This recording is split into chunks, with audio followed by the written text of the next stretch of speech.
Well, good morning, everybody, and welcome. And welcome also to anyone that is observing in the council chamber. I understand there are some people in there. So it's 10 o'clock and the hearing part of the examination is now open. Can everybody hear me at the back? You can. We have the microphone system today, and my understanding is you press the button when you want to speak and then switch it off again afterwards, otherwise we won't be able to hear anybody else. So my name is Louise Phillips, and I'm the inspector appointed by the Secretary of State to conduct the examination into the legal compliance and soundness of the Epping Forest District Local Plan, and I shall be reporting my findings to the Council in due course. I'd like to introduce the Programme Officer. I was wondering about Louise St John Howe, and I'm sure many of you have spoken to her already.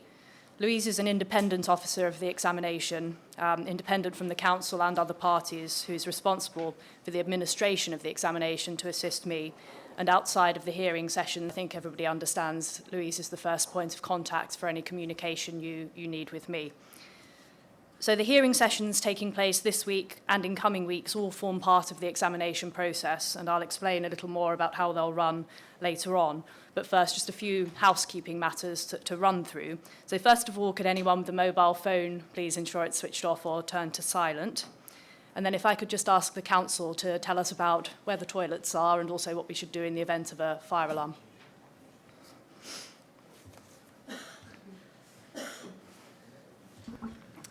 Madam, thank you for that.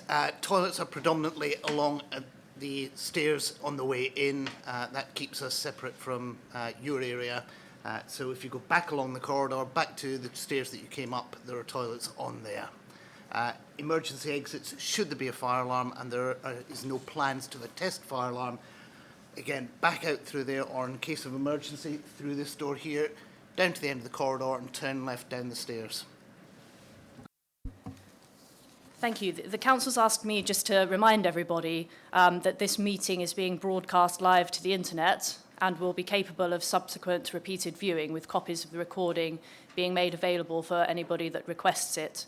So by being present at this meeting in this room, it's likely that the recording cameras could capture your image, and this will result in your image becoming part of the broadcast.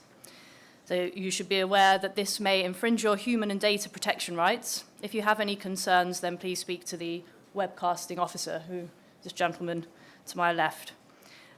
Please could I also remind you to activate your microphones before speaking. Does anyone other than the council intend to record or film the meeting? No, thank you. So I just wanted to briefly outline my role and the progress so far. So the council submitted the local plan and its associated documents for examination on the 21st of September last year, and it arrived with me shortly thereafter. My role is to assess whether the plan meets the legal requirements of the 2004 Act and the relevant regulations, and to determine whether it is sound, meaning positively prepared, justified, effective and consistent with national policy. I should clarify that my assessments will be made under the National Planning Policy Framework of 2012 rather than the revised 2018 version, due to the transitional arrangements for plan examinations set out in the latter. So once in receipt of the plan, I began by identifying the main matters upon which I consider the soundness and legal compliance of the plan to turn. And I did this by considering the submitted material along with the representations made by interested parties when the plan was published under Regulation 19. I've taken account of the late representations considered by the Council to be duly made, as well as the supplementary representations made by some parties on the site selection report appendices.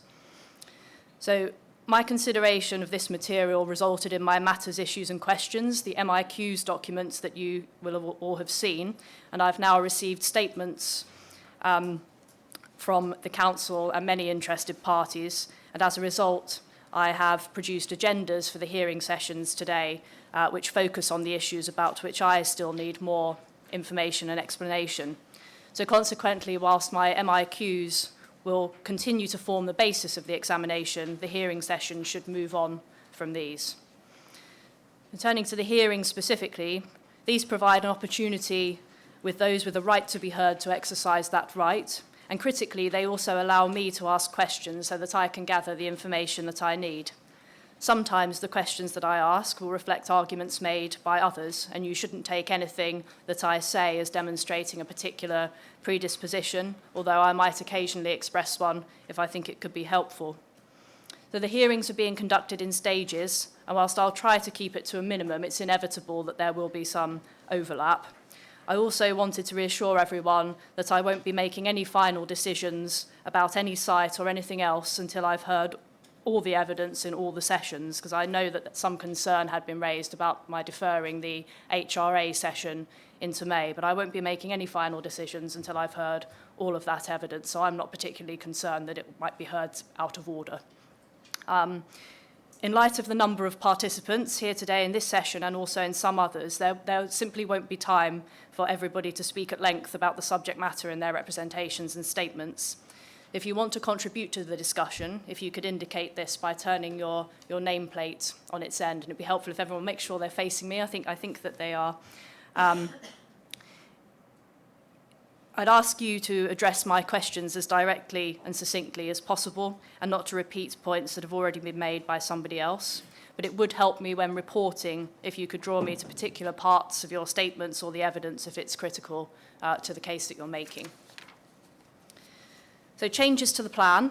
Once a plan has been submitted for examination, there are only two ways in which it can be changed. So those are main modifications, MMs you'll hear, recommended by the inspector, and additional modifications made by the council upon adoption. Main modifications are those which are necessary to resolve issues which would otherwise make the plan unsound, and they would be subject to consultation and potentially sustainability appraisal in due course. Before I can recommend those, the council must formally request that I do so, and I have now received a letter dated the 8th of February making this request.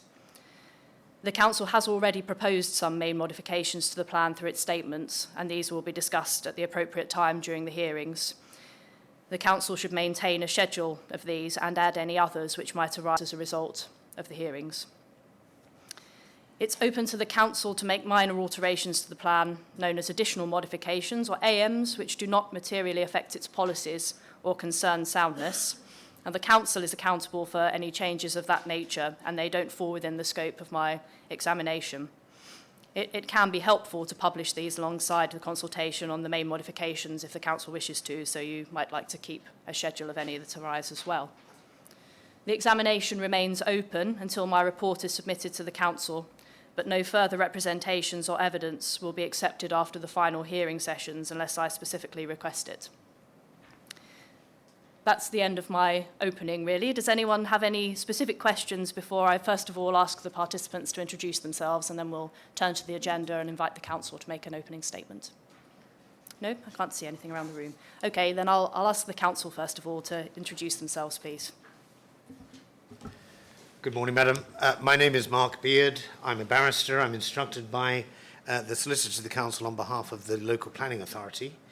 This morning we're joined by Councillor John Phillip, who is the Cabinet Member for Planning here at the Council, and he'll address you by way of an opening statement, together with Ms.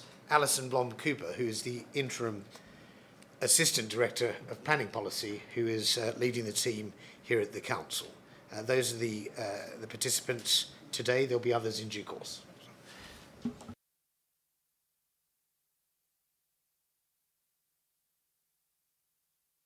You could say who you are and who you're representing. Thank you. Thank you, Madam. My name is David Coleman. I'm also here representing Epping Forest District Council within the Planning Policy team. John Collins, DHA Planning, representing Mr. Stuart Isaacs. Good morning, Ma'am. Sam Hollingworth, Stratton Parker, representing City and Country, Crowd Ace Homes and Scott Properties. Thank you.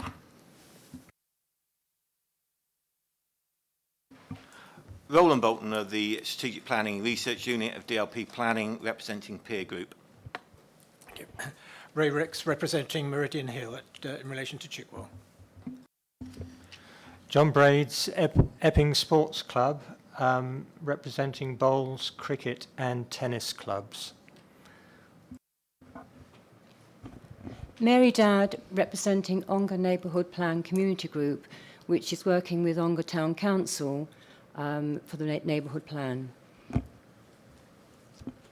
morning, Marm. Martin Friend of Vincent and Gorbing on behalf of Waits Developments Limited. Thank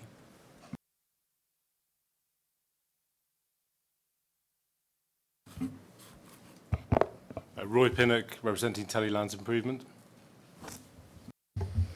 Good morning, Marm. Although my nameplate says I'm Mark Berrant, I'm afraid I'm not. I'm Mark's colleague, Andrew Whittaker from the Home Builders Federation. Good morning, it's Paul Belton from Carter Jonas, representing Pigeon Investment Management, who have a land interest in Epping. I'm Jessica McSweeney from Carter Jonas, representing London Square's land interest in Chigwell. Andrew Lynch from Peter Brett Associates, representing Paragon North Weald Limited. Good morning, John Richards from Dandara. Good morning, I'm Kay Morrison. I'm here on behalf of Limes Farm Residents Association, representing the people who live there in that part of Chigwell. Alistair Mills, barrister for the Epping Forest Housing Forum, which is made up of Catesby Estates, Waits Developments, Gladman, Cirrus Land Limited and CK Property, Thielen Boys Limited. Andrew Smith, good morning, ma'am. I'm representing Epping Society, which is an amenity society for Epping. We've been in existence for 45 years. We were founded to advance the interests of Epping, improve planning and prevent the worst offences that have happened over the years.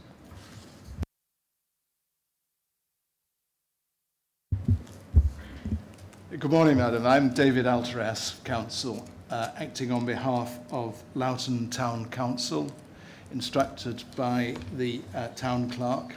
I'm here with Julia Riddle of Castle Planning and also Councillor Chris Pond. Julia Riddle will be available on some of the other hearings rather than me. Wait a minute. Good morning, I'm Liz Alexander from Bow Cornwell Planning Consultants on behalf of Loughton Residents Association. Good morning, ma'am. I'm Tom Hill, Queen's Counsel, instructed by Mr. Mike Newton of Boyer Planning, who sits behind me, on behalf of Commercial Estates Group and Hallam Land, who jointly control the Letton Priory allocation.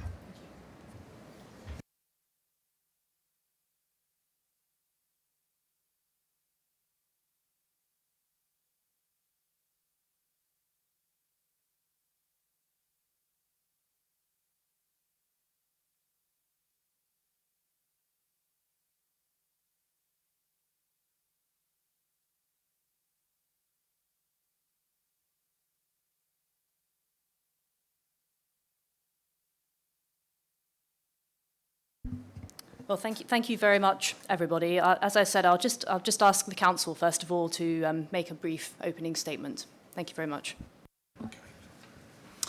Good morning. Thank you, Madam, for the opportunity to present a brief opening statement to introduce the local plan and the context in which it has been prepared. On behalf of Epping Forest District Council, I would like to welcome the Inspector and everyone attending these examination hearings or watching them by webcast. The Council would also like to thank Louise St John Howe, the Programme Officer, for her hard work and skillful management of the examination process so far. An enormous amount of work goes into organising these examination hearings, and we trust all participants will continue to assist Louise to discharge her duties as Programme Officer in the months ahead. In a moment, I'll ask Alison Blom-Cooper, the Interim Assistant Director of Planning Policy, to introduce the local plan strategy and outline the key issues informing the Council's approach to plan making generally. Before doing so, I would like to say a few words about the preparation of the local plan and the Council's priorities regarding this examination and the adoption of the local plan.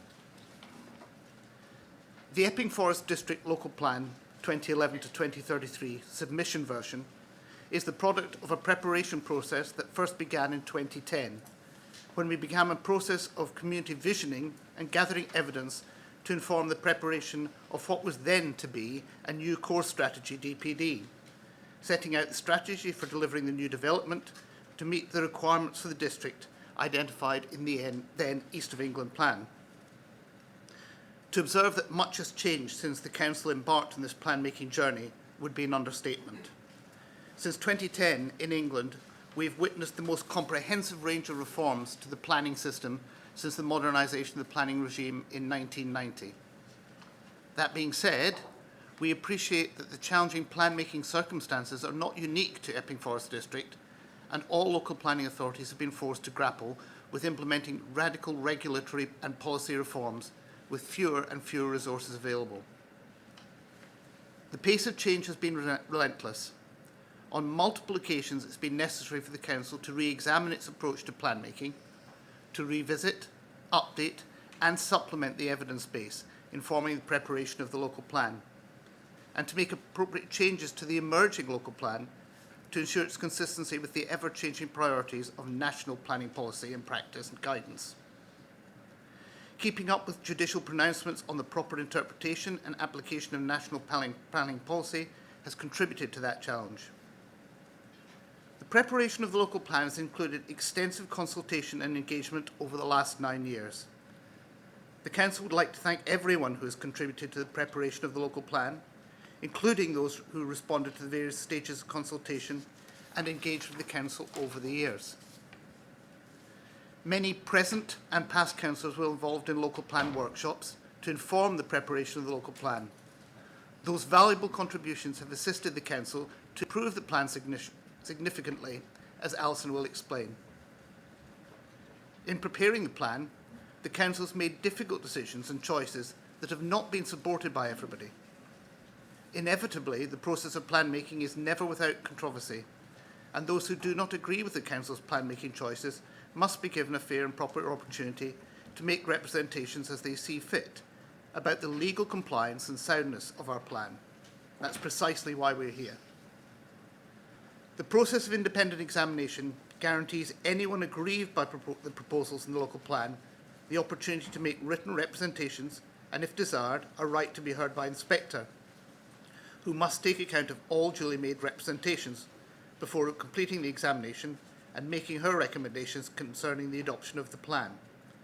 We welcome this process and are pleased to promote the local plan through the examination process. Before handing over to Alison, I'd like to take this opportunity on behalf of the Council to recognise the hard work, dedication and important contribution made by each and every member of the Council's planning policy team, both in the present and the past, who've produced our local plan in very challenging circumstances. Alison and her team have worked extremely hard to prepare for these hearings and will do all they reasonably can to assist you to carry out the examination.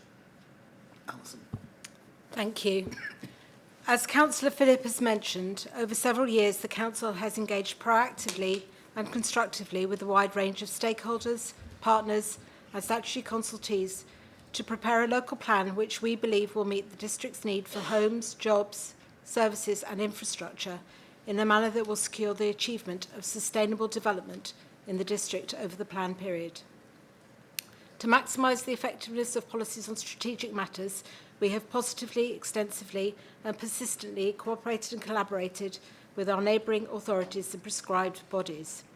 The evidence demonstrates that in preparing the local plan, the Council has met and exceeded the requirements of the duty to cooperate and continues to work jointly with those authorities and bodies to ensure the timely delivery of sustainable development of a strategic nature.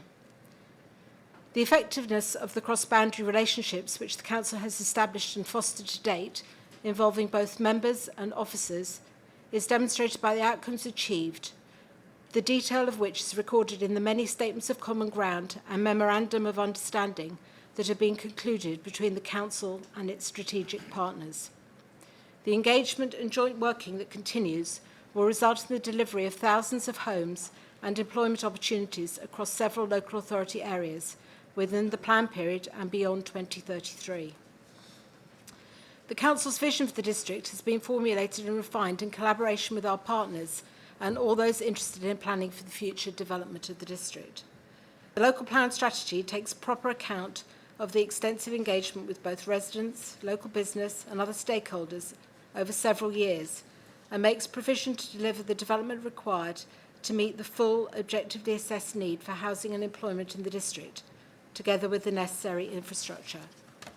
It is an ambitious strategy, especially having regard to the current extent of the green belt covering over 92% of the district. The local plan strategy will facilitate jointly the creation of the garden town communities around Harlow and support the regeneration and economic aspirations of Harlow District Council and the wider London Stansted Cambridge Consortium growth agenda. In that respect, the local plan will ensure that new development is brought forward as far as possible on previously developed lands and or within settlements to minimise inappropriate development in the Greenbelt. The Council has ensured that its strategy is underpinned by an up-to-date and robust but proportionate evidence base.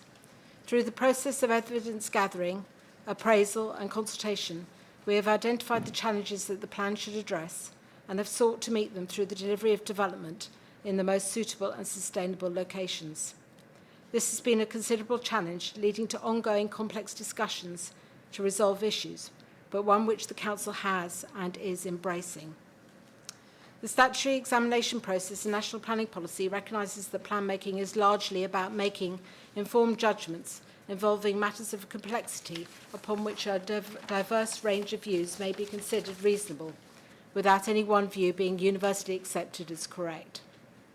As such, we invite the Inspector to conclude that the Council has explained its judgment calls coherently, and that on any given issue, the Council's position is reasonable in the circumstances and justified by proportionate evidence.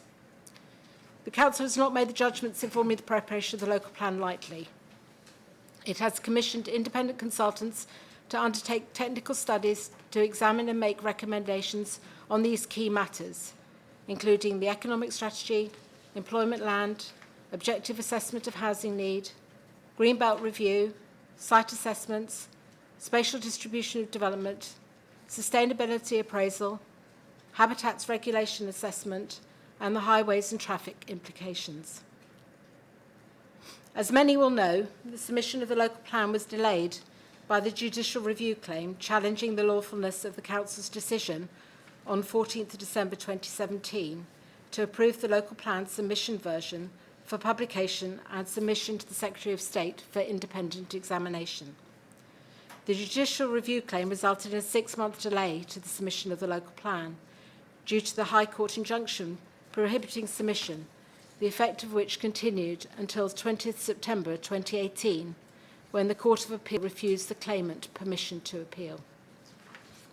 The High Court judgment in the CK Properties case comprehensively rejected all of the claimant's grounds of challenge and confirmed the lawfulness of the Council's decision and the publication process. Notably, having regard to the circumstances prevailing at the time, the Court ruled that the Council's decision to expedite the completion of the preparation stage and submit the plan before 31st of March 2018 could not be faulted. The High Court judgment and the Court of Appeal's refusal to grant permission to appeal are important material considerations, which identify the proper interpretation and application of the legislative provisions relevant to the examination stage of plan making. The judgment confirms that the examination must be carried out lawfully, and to that end the Inspector has very broad powers to address and remedy any shortcomings in the submitted plan's legal compliance and soundness. Importantly, the High Court judgment confirmed that the purpose of the publication under Regulation 19 was to enable any person who wants to participate in the examination process to make written representations on the plan, and if so minded, secure their right to be heard by the Inspector. On that basis, it is very doubtful whether any participant in the hearings can legitimately claim that the local plan is not legally compliant.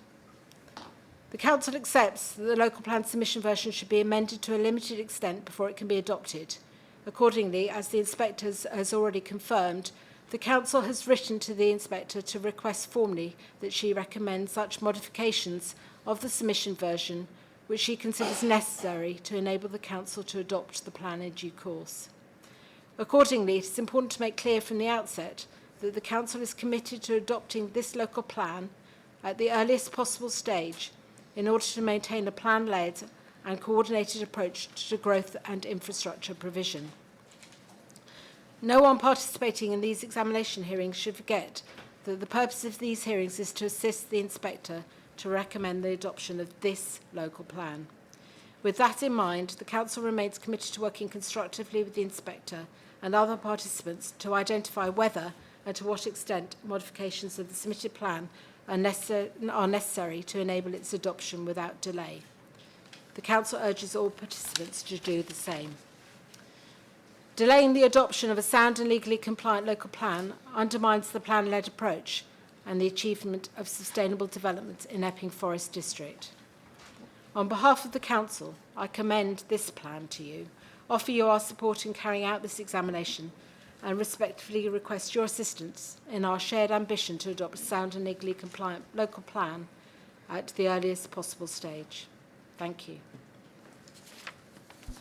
Thank you. Thank you very much.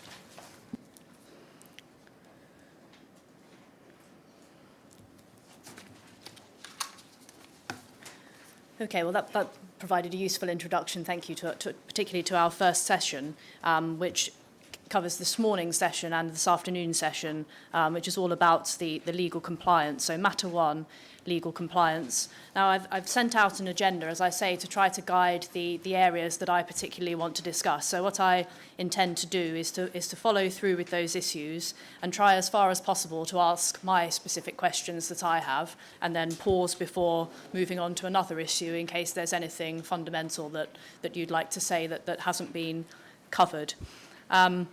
I will try to have a comfort break at around 11:15, 11:30, and then try to finish for the lunch break by 1, or certainly by 1:15. But we'll see as far as we can get this morning, and then continue with the agenda this afternoon. So we'll begin now with the first issue, which was: in preparing the plan, has regard been had to national policies and advice and to neighbourhood plans, whether made or in preparation? And on the subject of national policy and advice, participants in their statements have raised inconsistencies with national policy, including in relation to the housing requirements. The allocation of land at Jessel Green came up a lot of times, and also the definition of things like local green space. But I'm satisfied that all of those issues will be covered in the other specific sessions, so I don't think it's necessary to discuss that specifically now. So my first question relates to neighbourhood plans, and whether appropriate weight or status has been given to neighbourhood plans in preparation, which ultimately have not succeeded at examination. So my question is, which I'll start with the Council and then we'll move along: how have proposals in neighbourhood plans in preparation, which have ultimately failed the basic conditions test, influenced the proposals in the plan? Now, this question has come about because there are some suggestions in the submissions that these plans have had too much influence, perhaps, on the plan's proposals, and Epping and Chigwell have come up in particular. Thank you, Madam. The Council would say that appropriate weight and status has been given. There are two examples of emerging neighbourhood plans which have not succeeded at examination. Those are the Moulton Bobbingworth and the Lavers Parish Council neighbourhood plan and the Chigwell neighbourhood plan, which were examined in 2016 and 2018, respectively. In both those cases, the Council advised the authorised body that, in our view, the draft plans did not meet the basic conditions, and that view was ultimately shared in both cases by the examiners. When preparing the local plan, insofar as those two plans were found not to meet the basic conditions, those issues did not influence the preparation of the local plan, although, of course, they informed our thinking and our views given to those authorised bodies. There is further information available on the neighbourhood plan page for each of those authorities, which will give more detail about those two.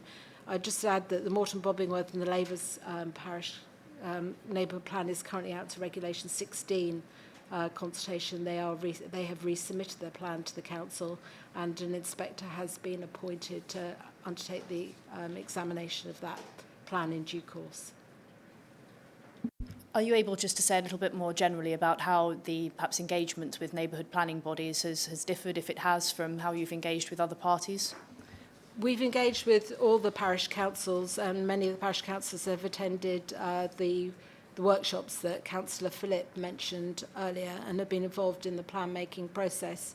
In addition, we have given advice and assistance as required to those neighbourhood plan through the plan making process. And we have also appointed the RCCA, that's the Royal Community Council for Essex, to provide additional advice and assistance independently to those authorised bodies. Okay, did anyone else around the table wish to comment? Yes, Mr. Belton. Thank you, Ma'am. Relatively short point to make, if I may, and thank you for that clarification. That was helpful. As you've picked up probably in our representations, we had an observation about the rationale that was made in respect of growth at Epping, and particularly the changes made between the Regulation 18 plan and the now submitted plan. And those changes include the removal of some sites, which will come up through discussions today, I'm sure. My client has had difficulty understanding in full the reasons that the council gave for those fundamental changes to the spatial strategy at Epping. But it was noted that one of the few references that was given to some form of justification was in the sustainability appraisal of 2017 that obviously accompanied the local plan publication.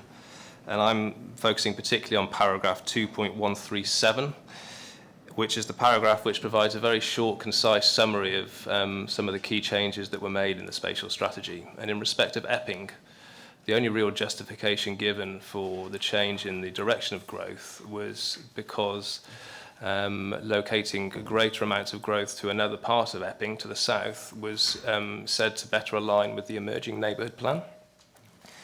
And in our hearing statements, we've made 3 points on that, really. The first is that policy SP2 of the local plan provides a sequential approach to the site selection process, and nowhere within that selection process is reference made to giving weight to emerging neighbourhood plans. So there's a procedural question. But the fundamental questions that we have is that when this document, i.e. the local plan and the site selection document was published at the end of 2017, there was no Epping neighbourhood plan. That was not published until much later in 2018. It was published for consultation over the summer. So on the basis that there was nothing in the public domain, we've been looking for the evidence of meeting minutes or workshops to understand what were those discussions that were held about the direction of travel of the Epping neighbourhood plan, and how precisely did that inform the decisions that were made in terms of site selection. We have been unable to really find any of that evidence. So my first question, I suppose, for today is there a record of that evidence, those meetings and workshops? And can the council perhaps expand on how that has informed the decisions made between the Regulation 18 and the submission draft of the local plan? Do any of the other participants with your boards that want to make a similar point? Otherwise, I'll ask the council to respond to that first. Okay, we'll take a few points around the table. I'd start at the back. Mr. Pinnock.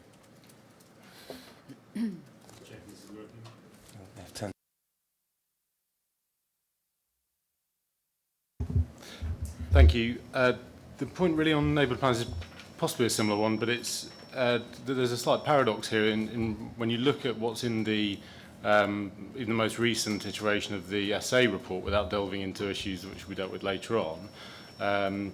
The December 2017 SA report does make clear, paragraph 7.44, that one of the key things which has driven the changes which were just being addressed a few moments ago was the need to ensure alignment with the Epping neighbourhood plan and the aspirations for it to reflect those aspirations. Now, there's an issue there.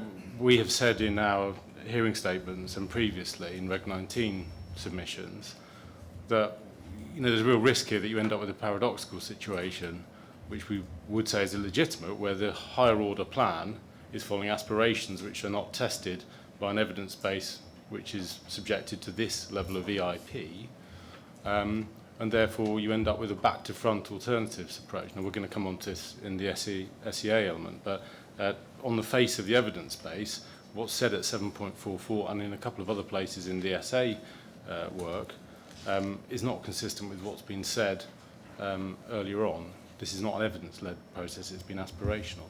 Thank you. Yes, thank you, Ma'am. Just agreeing with the comments that have been said before, but not to repeat them. The point about timing is an important one. When the Regulation 18 plan was published, obviously the Town Council in Epping made representations which very much gave the flavour of their thinking of the neighbourhood plan. But that neighbourhood plan had not been published for consultation, and indeed wasn't until the summer of 2018, as we have heard.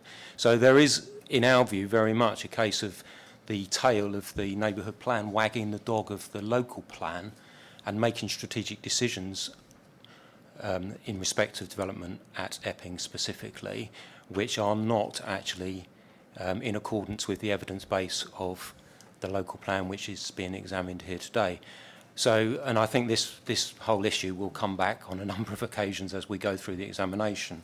But I think the only evidence of that we could find is really the representations of the Town Council at Regulation 18 stage and how that had influenced the council, but there is nothing further for us to understand how the site selection process in the end excluded sites on the basis that the alternatives were more aligned with the emerging Epping neighbourhood plan when that neighbourhood plan had not been published. Thank you.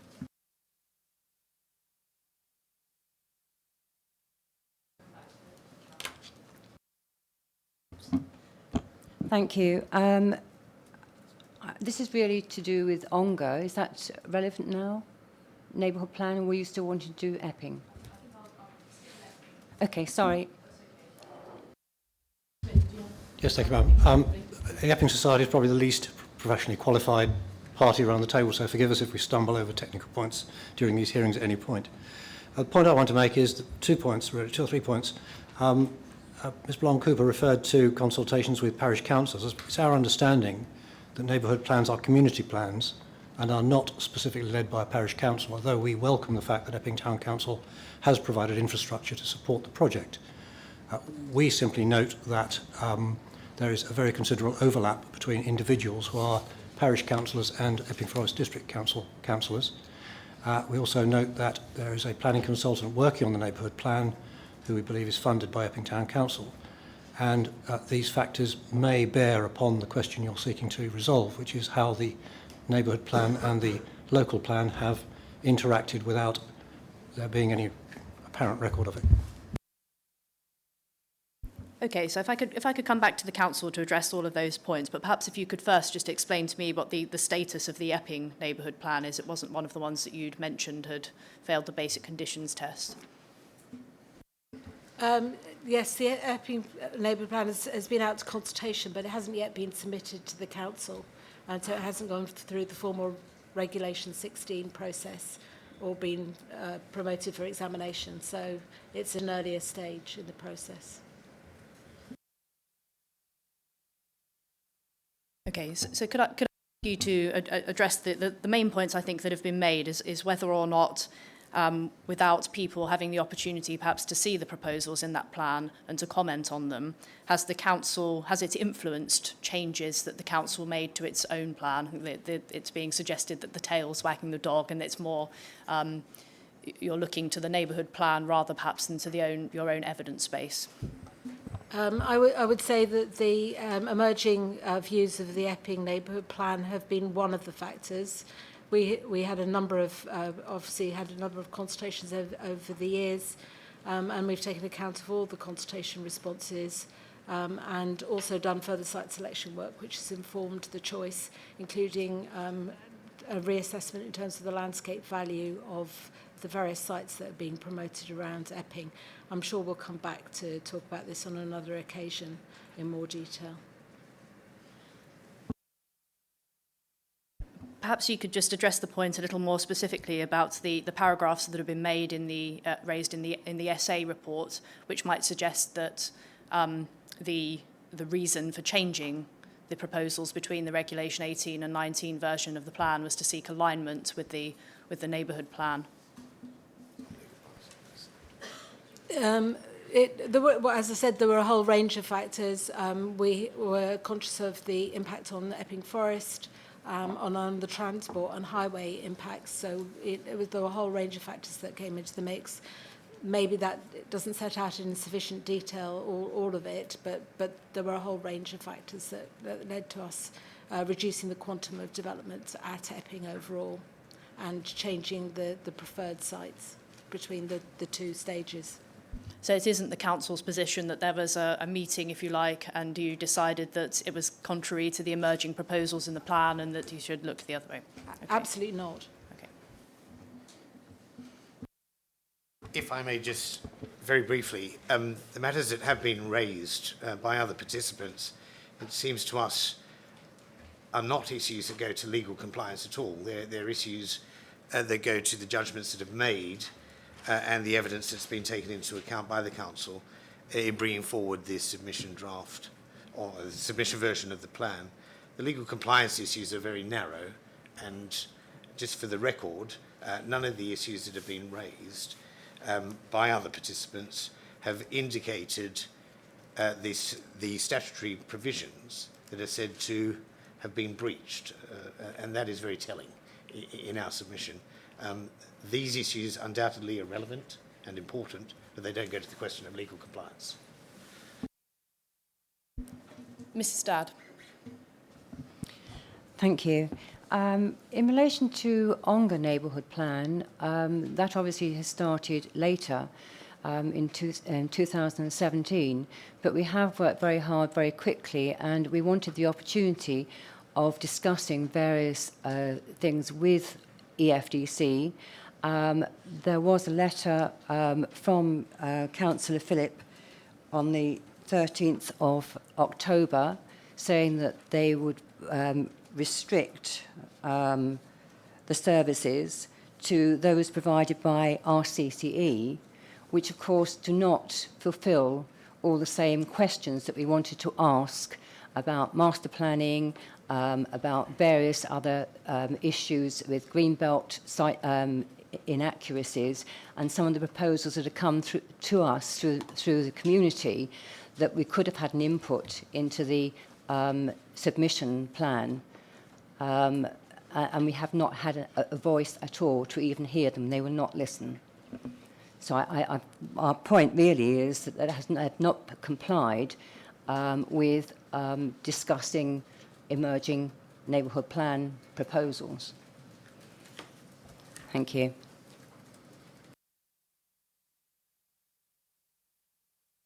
Mr. Pinnock. It was just a follow-up point in relation to the point that Mr. Beard made in terms of legal compliance. And obviously you've raised the question in the context of legal compliance. That's why we've answered it by cross-reference to the submissions we made before. But it seems to me that if you set up your plan and you acknowledge that your SEA is not clear enough in sufficient detail about the choices you've made, and that you may well have, at least on the face of it, because it's not sufficiently clear within the SA evidence base, that you've done the plan back to front, then that is a legal compliance issue. It's whether you regard it as one that's relevant to any of the Section 19 requirements for soundness, but it's a fundamental point, and that's why you've asked about it, and that's why it's been raised in this session. I don't think it goes further than that, but that is the point.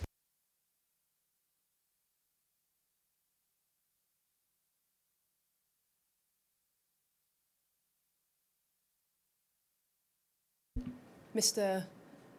Is it from the peer group? Sorry, I can't see the end of your... It's Mr. Bolton. It's not about neighbourhood plans, but before we leave this topic, your question is, in preparing the plan, has regard been had to national policies and advice? Now, clearly in our evidence before you, there is substantive evidence of the lack of justification for site selection. There is also substantive evidence that the plan has not followed the correct procedure in terms of the sustainability analysis appraisal, in that decisions were made to exclude sites from the SA. That is very clear, and we're dealing with that under issue 4, so I'll come and give you more detail under 4. But before we move on, if you like, from your question, in preparing the plan, has regard been had to national policies and advice? I'd just like to pick up on two things. I'm picking up on them now because although they go to the test of soundness, they are important for you to have in your mind through the rest, if you like, of this examination. And the first one is, has the plan been positively prepared? In paragraph 14 of the 2012 framework, people who produce plans are required to positively seek opportunities to meet development needs of the area. So to positively seek. Paragraph 182 talks about positively prepared. If you look at the evidence that was given in the CK Properties case, you will see in paragraph 67 of the case that the advice given, and if it's on page 8 of my submission on this matter, you will see that the advice given was that members were given the choice of either adjourning and therefore having the opportunity to look at alternatives, or to go forward with the plan at that time. The impact, as explained to the council at that time, was if they adjourned, they would actually have to then plan for what would be the housing requirement, the new housing requirement. Mr. Bolton, can I just stop you for 1 second? If we're going to come on to the housing requirements, I want to leave it there. I want to finish with neighbourhood plans. No, I'm not. That's the point. No, I'm not coming on to the housing requirement. They were given a choice. It was one or the other. The other one was higher. And that, if you like, frames the choice they were given. And in paragraph 68, members reported that they'd been pushed into a corner, and it was the equivalent of having a gun to your head in terms of making the decision. Now, my point is about being positively prepared. Can a plan that is being specifically timed or gamed, if you like, to be submitted at a certain period, pass that test of being positively prepared? I would put to you, no, it can't.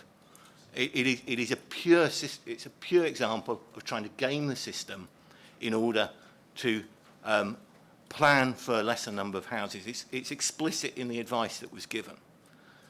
Moving on from that, paragraph 14 of the 2012 framework also requires that a plan should be sufficiently flexible to be able to adapt to rapid change.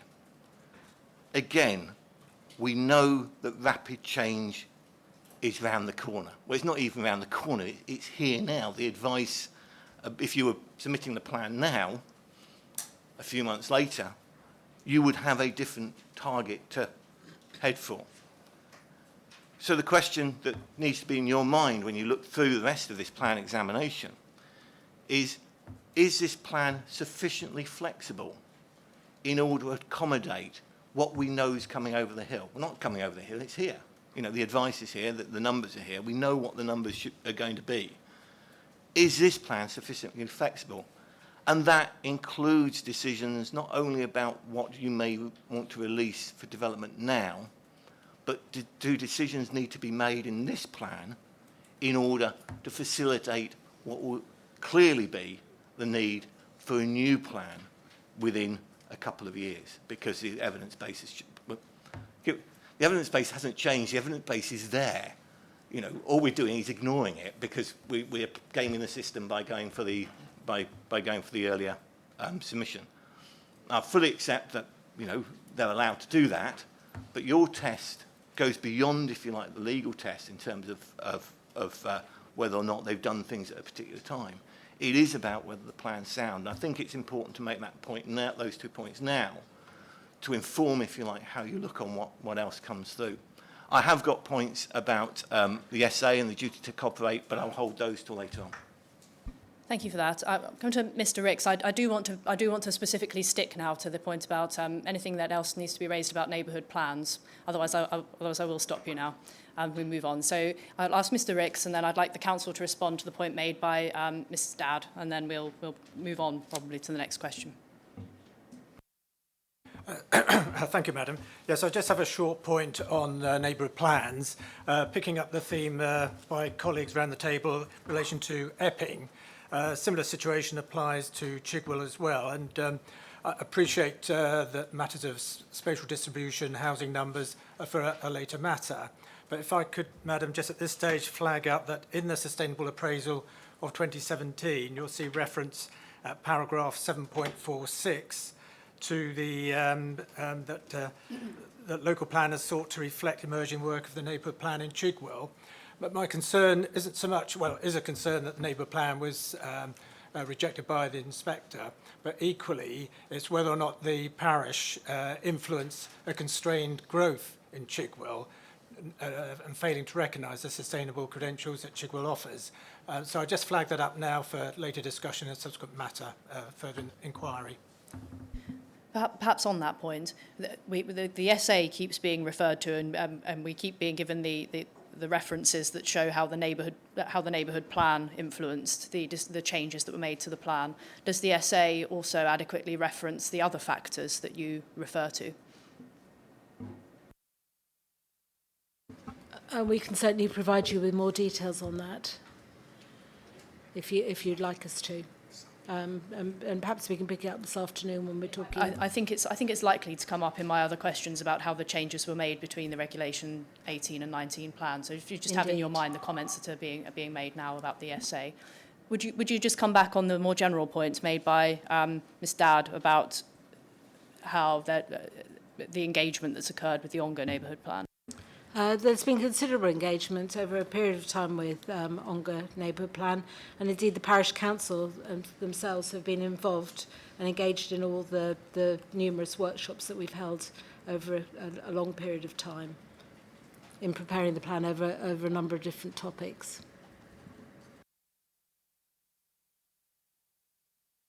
We do have records. I don't have them here with me now, but we can provide those for you. So, Ms. Dadd, how would you come back on that? Sorry, thank you. I come back on that as far as the workshops are concerned.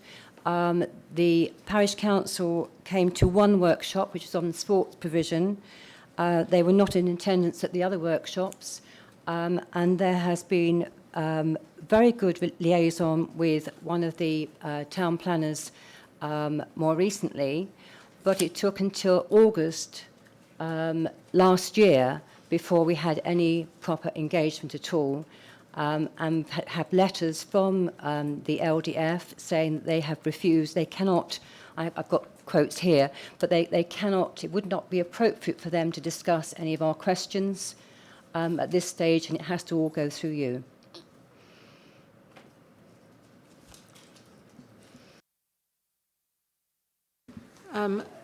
I can just add to that Mr. Coleman, the Planning Policy Manager, has met Mary Dadd on several occasions.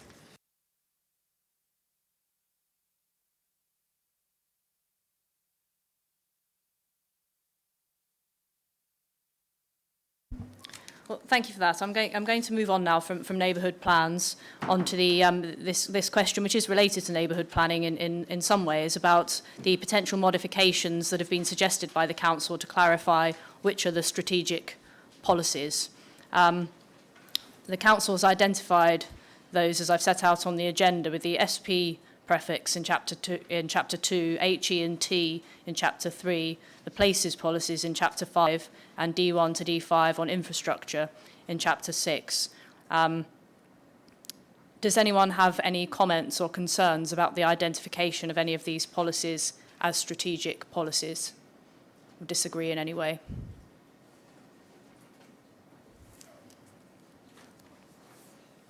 Ms. Dadd. Thank you. I understood that the strategic policies would set out an overall strategy for pattern, scale and quality of development and making sufficient provision for housing, infrastructure and community facilities, as well as conservation and enhancement of the natural, built and historic environment. And that is quite clear in the NPPF. But strategic policies are those that surely address the big picture rather than dealing with detailed matters. And as far as the P chapters, I note that all the towns have the same clauses with the exception of the site allocations. And in case of site allocations, there is in MPPG paragraph 0.76 reference ID 41-076-201-40306 advises that when reaching a view on whether a policy is a strategic policy, the following are useful considerations. And I'll put them in order, but I'll come to one in particular.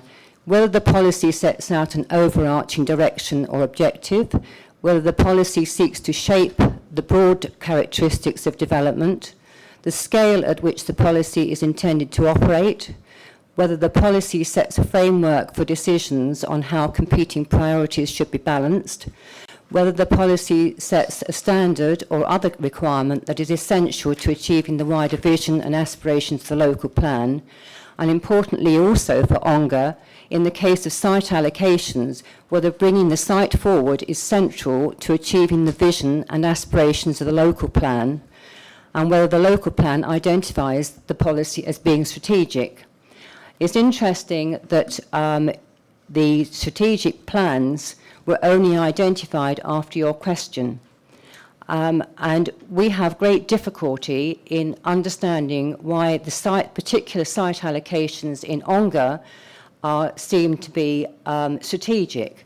We can appreciate that the number allocated to ONGA would be strategic, as also in their delivery about what stage of the local plan they want them delivered.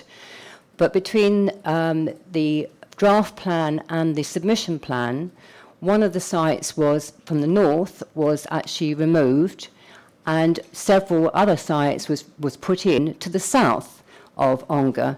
And if this is strategic, there is no indication about why strategically it makes a difference between north and south.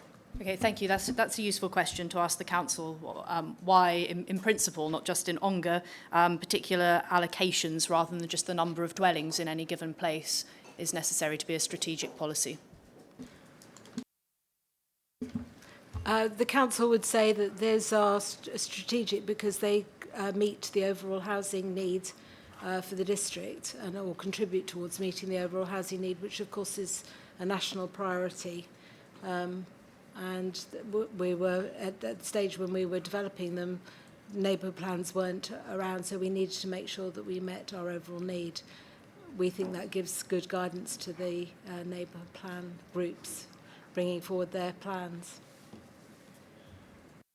So it's your position, if you like, that the neighbourhood plans weren't sufficiently advanced to make their own allocations. The council needs to do that. We needed to show that we could deliver our overall objectively assessed housing need to meet the needs of the district over the plan period.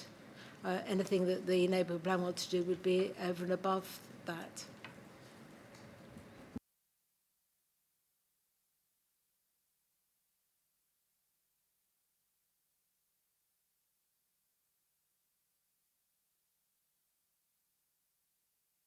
Mr. Dowd, do you want to come back on that?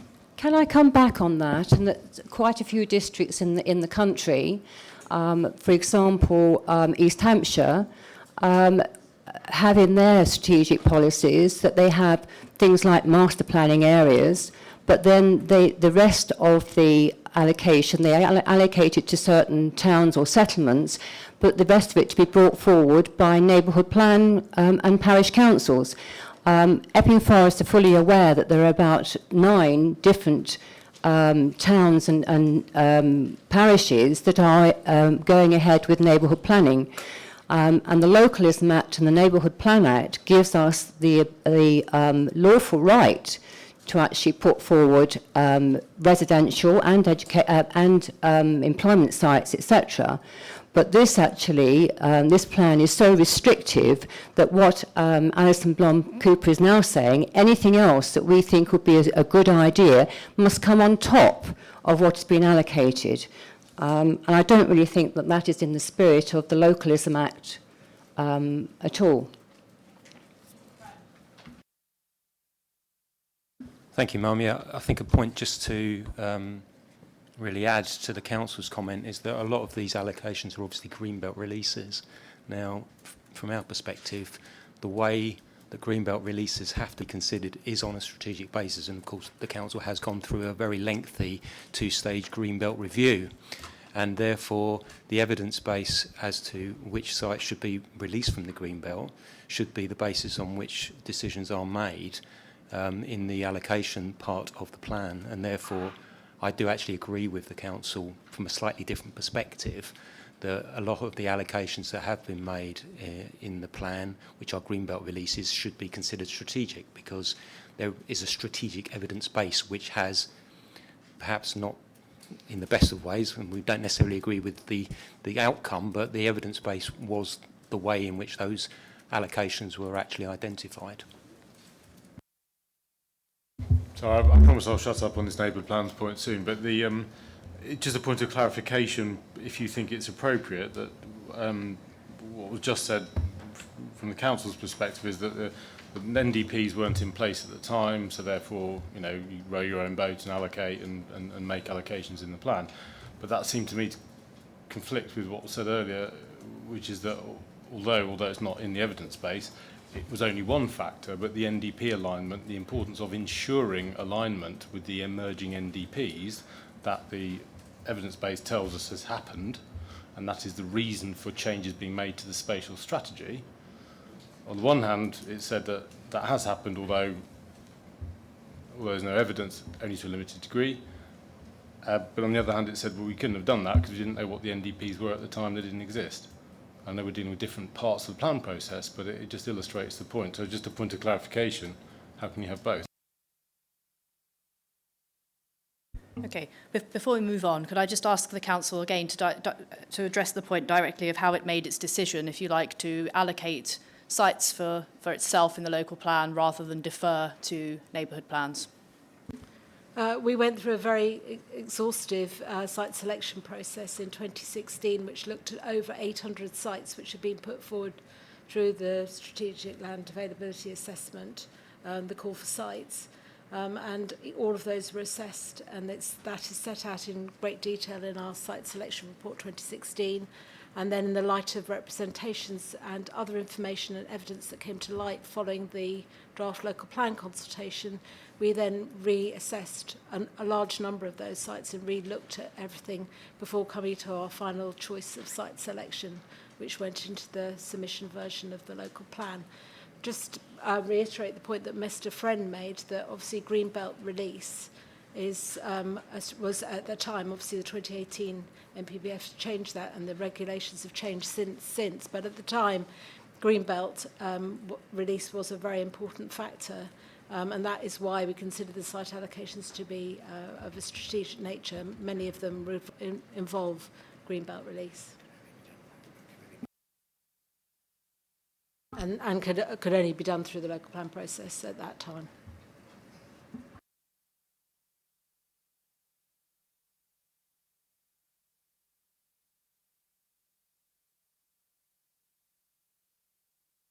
Thank you. I'm going to move on from that now, unless anyone wants to raise any concerns about any of the other policies that have been identified as strategic policies.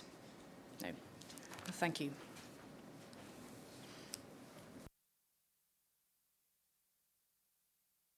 Okay, so we'll move on to issue 2 now, which is the plan legally compliant in respect of how it accords with the local development scheme and the statement of community involvement, and has consultation carried out during its preparation been adequate? Now, I'm principally here to address legal compliance, but also concerns have been raised about the consultation process, so I want to consider those as well under this issue.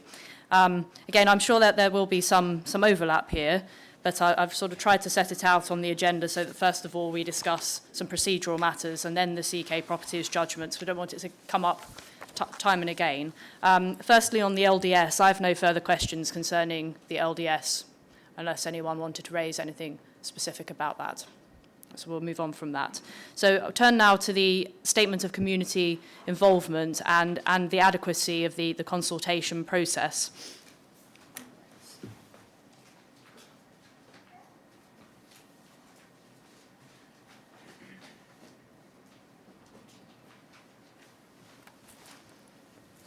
Okay.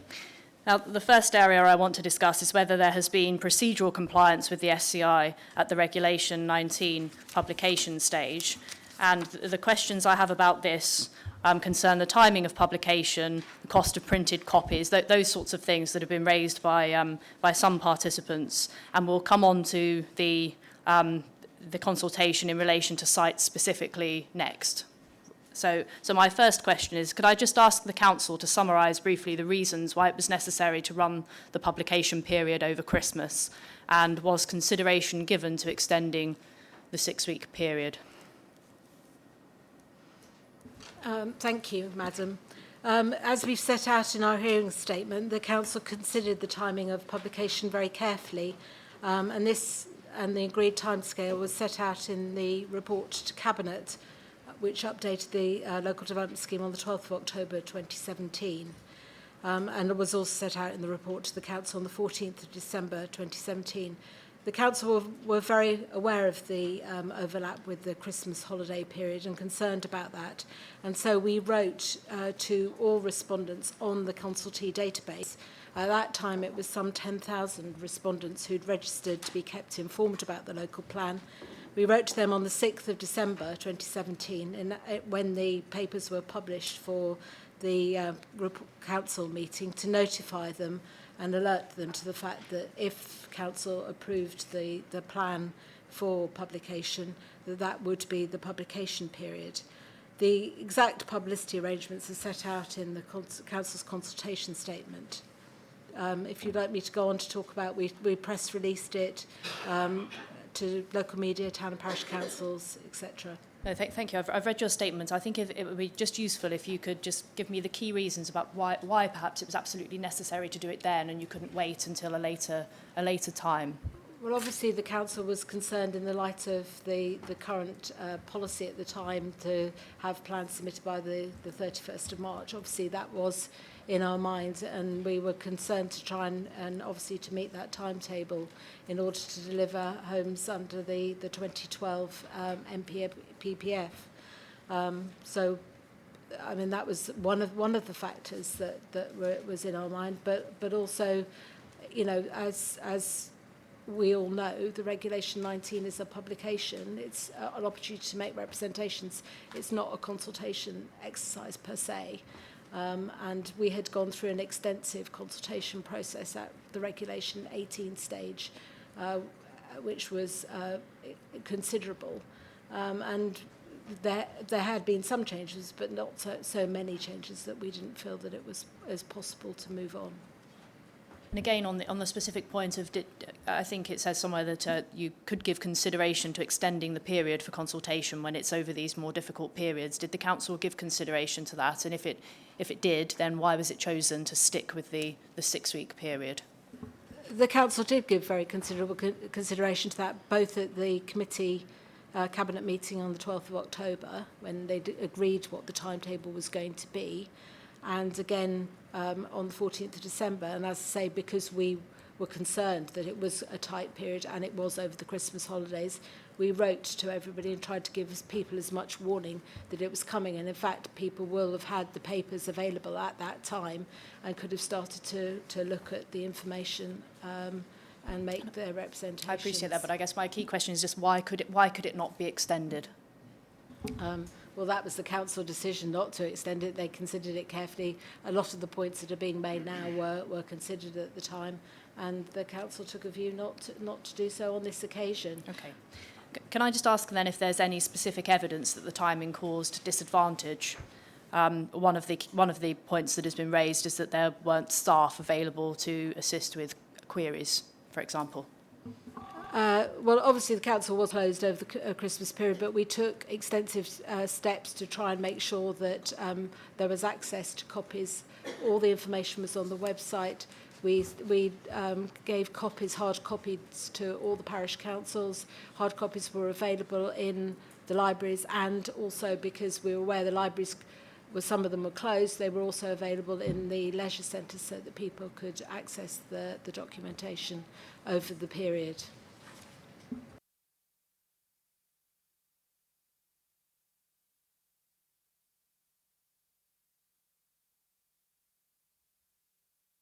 Thank you, Madam.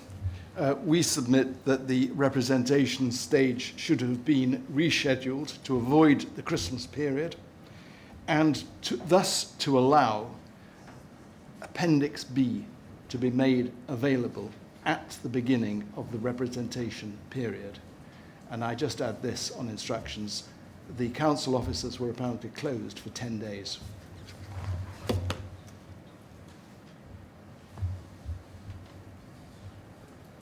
Can I ask, as I go around the other people in the table, to be specific about the disadvantage that has occurred as a result of the timing, and not about the availability of documents, about the availability of what was there and whether there was a disadvantage caused by the Christmas period? Yes, I'm sure this affects professional advisors as much as it does voluntary organisations such as ours, but people plan their Christmases for family and religious reasons and are not available for an extended period over that time, as indeed council officers were not available over that time. We've said in our hearing statement that we do not believe that the printed copy was available to purchase until after staff returned to work after New Year. That significantly reduced the amount of time available. And at the risk of repeating things in my hearing statement, our hearing statement, we would also say that it was not known whether there were copies in, said there were copies in libraries. We understand there was one copy in Epping Library. There was no notice in Epping Library to tell the public it was there. This is, we think, representative of the whole process. We found that the staff who were there in EDF Consult to assist us were perfectly willing to assist. They simply didn't have the capacity to deal with the questions we were putting to them, and many of the questions we asked to clarify our understanding, some of them were never answered by the time the consultation closed. I don't want to repeat all the points I've made in the hearing statement, but please take them as read.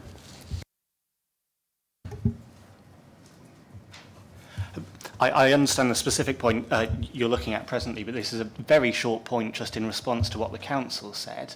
I do submit it is striking that the reason given for the timing of the submission was essentially to avoid a higher housing number figure. This is of a piece with what the council has honestly said on page 5, Roman numeral 5 of the foreword to the plan, describing a higher housing number figure coming from national policy as a risk.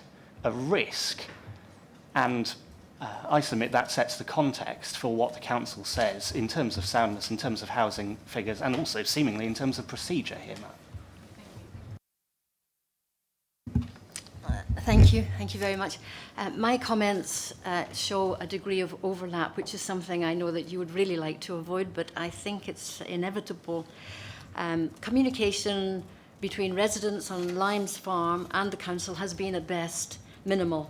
Much more needed to be done in order to ensure that local people knew about the proposals to encourage participation in the consultation stage.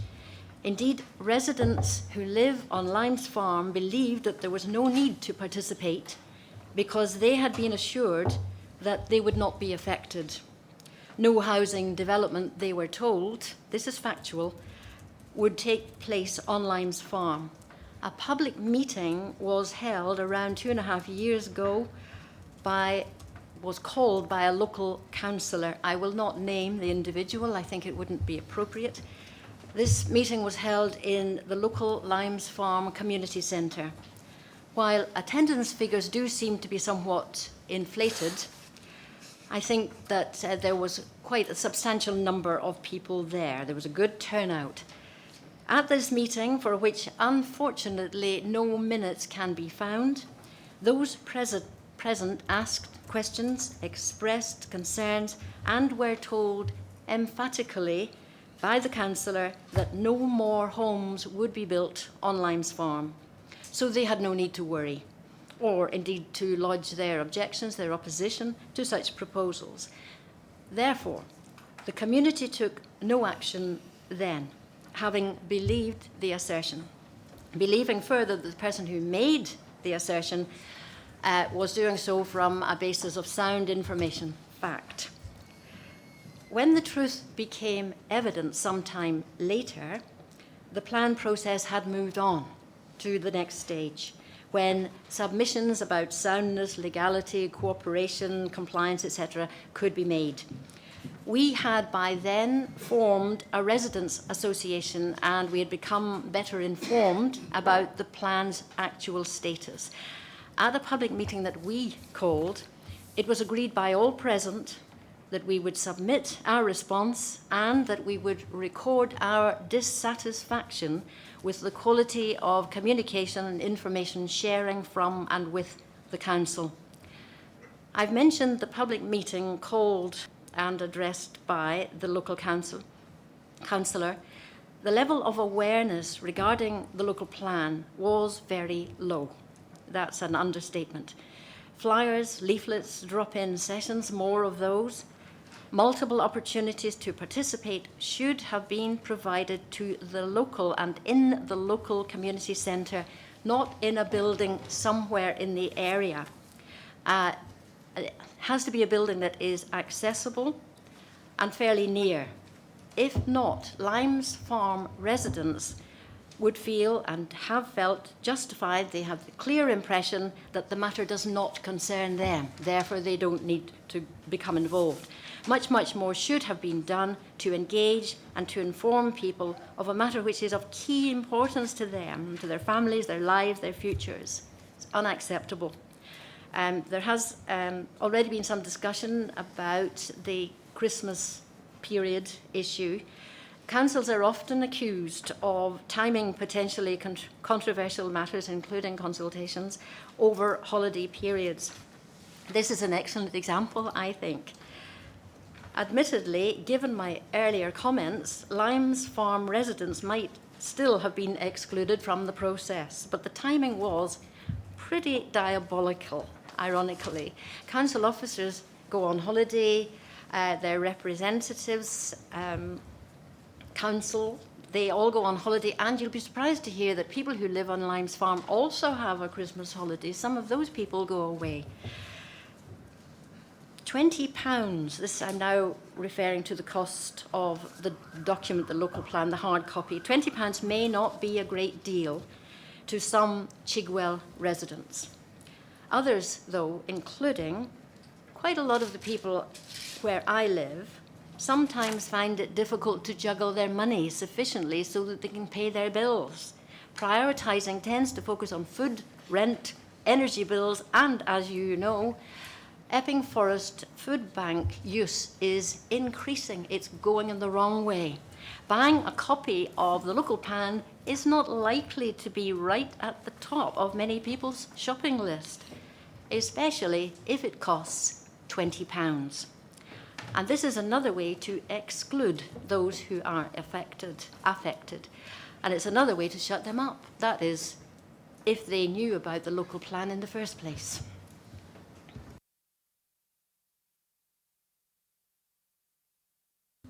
Thank you. I must agree, from Epping Sports Club's point of view, an association that's been involved with Epping Town since 1865, we believe that the local plan wasn't prepared in accordance with the SCI, and the difficulty of navigating over Christmas did not help. There's been some mention of the consultation letter. We did not receive a consultation letter. Just to give you some background regarding the impact of this, the sports club is located to the east of Berry Lane. An area to the west of Berry Lane was previously allocated for a linked development. In Regulation 18 version of the local plan, but was removed without any consultation with the sports club or its landowners, Lands Improvement. So we had a tremendous shock when the allocation was removed, as we believed it was going through. And then it was blocked over Christmas when people were not around ready to get involved. The Appendix B of the site selection report was missing during the Regulation 19 consultation, so we had no idea why our sports club allocation was removed right at the last minute, and therefore didn't have the ability or time to respond to this matter during the consultation process. Despite requests by to EFDC for further information, all we were told was it was less preferred by the local community, but with no evidence to support this. EFDC was aware of our support for the allocation, and we previously wrote to EFDC in support of this.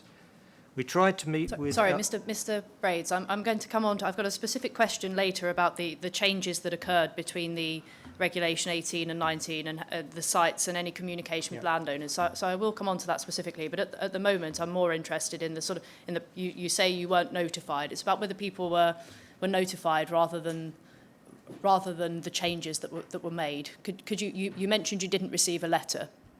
So were you not made aware of the Regulation 19 consultation? Is that what you're saying? Yes. Okay, thank you. Can we leave it there for now and move on? Because thank you. You will have the opportunity to talk about the Regulation 18 changes.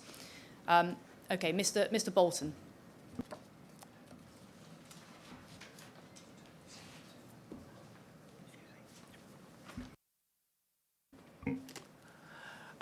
Yes, just in terms of this, your first question was the plan in accordance with the LDS of October 2017. Well, certainly the consultation on community choices, which took place earlier, was in accordance, and the pre-submission publication was also in accordance. What was not in accordance is Appendix B of the site selection, and that wasn't in accordance with the LDS. We're coming on to that next, but in terms of the specific timing here, what we have is a consultation over a period of time when everyone is busy, both with professional and other domestic charges on their time, and we have an evidence base which is incomplete. So the problem we had, the clear problem we had, was understanding the choices being made in the plan, because it was we were looking at it as an incomplete evidence base. We had no explanation of why decisions had been made on particular sites.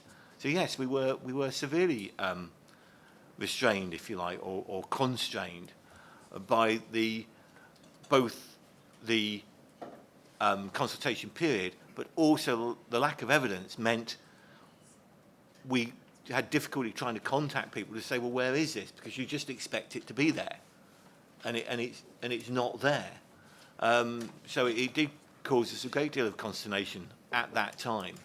And I would have thought, but it comes down to what we've already heard. I mean, the purpose of this plan is avoidance. It's to avoid the council's responsibility of meeting their known housing needs. So I understand why they've done it. It's just unfortunate because it very much creates the picture for both professionals and residents alike that we've got the tail wagging the dog here in terms of how decisions are being made. They're being hidden, not explained, and the evidence for them seems to be coming out after the publication of the plan, which, I mean, it is kind of cart before horse in that respect. It gives no confidence, if you like, that this has been a robustly prepared plan using the evidence base to build up and make decisions. So that's probably a little bit further than just Christmas. Sorry about that, but you get my point. Okay, thank you very much. I'll allow the council to come back on the points that have been raised, but one specific question that I have before we have a break. Mr. Braids pointed out that he didn't get any notification of the Regulation 19 document. It's an issue. One issue that has been raised is compliance with paragraph 6 of the SCI. In terms of which talks about how people will be notified or will be contacted formally through letter or email from the council. Members of the public, crucially, who've previously responded to a consultation period that would be notified.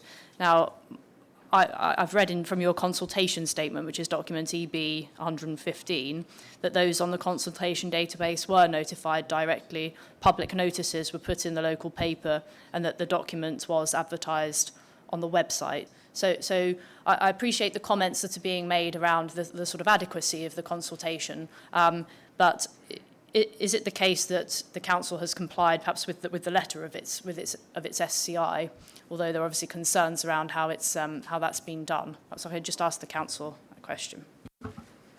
We would say that we have complied with the SCI. In addition to the press releases, there were public notices in the local newspaper, social media notifications, emails and letters sent out to all those on the council's database. Turning to the point about the publication period, we took the view that it wouldn't be in the public interest for us to not comply with the government stipulation to submit by the end of March, because that would have effectively meant starting again and drawing up a whole new plan, and with the cost and additional evidence and delay that would mean to putting a plan in place in this district. In terms of the cost of the local plan, £10 for the main document and £10 for the Appendix 6, that was done at no profit to the council. It was cost price and probably a loss-making exercise, if truth be told. Is there anything you'd like to say just to sort of wrap up on the point that's been made before we leave it now, that there was a sort of combination of a lack of documentation, if you like, combined with the unavailability of officers for at least 10 days, which made it difficult for people to respond? Could you give us your view on that, and whether your feeling is that the council sort of did all that it could and the consultation was adequate? In our view, it's as we've made the point before, it's a Regulation 19 publication seeking representations on soundness. It's not a consultation. We had undertaken our main consultation exercise as part of the draft local plan, which ran for a long period of time, which had a number of exhibitions, staffed points. We'll come on to that later in relation to the points about Harlow.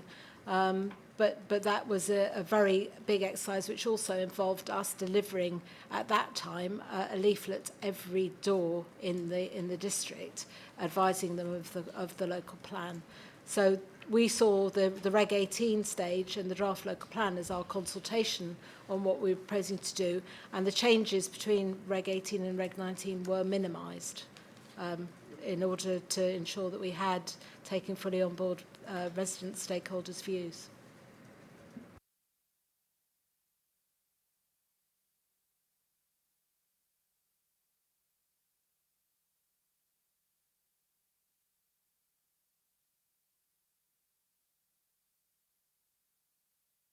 To take the last two comments from Mr. Illingworth and Mr. Pinnock, and then we're going to have a 15-minute break. Thank you, Mum. Just a very brief comment, if I may. We've set out in our response, in our hearing statements on issue 4, action we consider required to remedy defects in respect of the SEA. Of course, there is an overlap with public consultation, Regulation 13 of the SEA regulations requiring engaging people who may be affected by proposals. And I just wanted to make the point, Ma'am, whilst we have made those under issue 4, I'd suggest that those options to remedy any defects that you may find would also apply to any in relation to Reg 19 consultation. Thank you.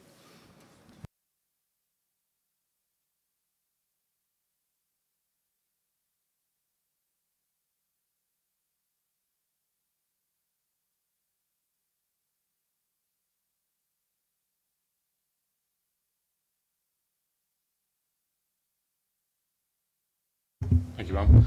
I just wanted to clarify 2 points that have come out of the council's submissions there. First of all, we have, I think, heard, and it's clear there's a series of inexplicable changes which came out in the Reg 19 submission version, where the price tag has been for people being able to actually understand what those changes were at the Reg 19 stage, accepting it's not consultative.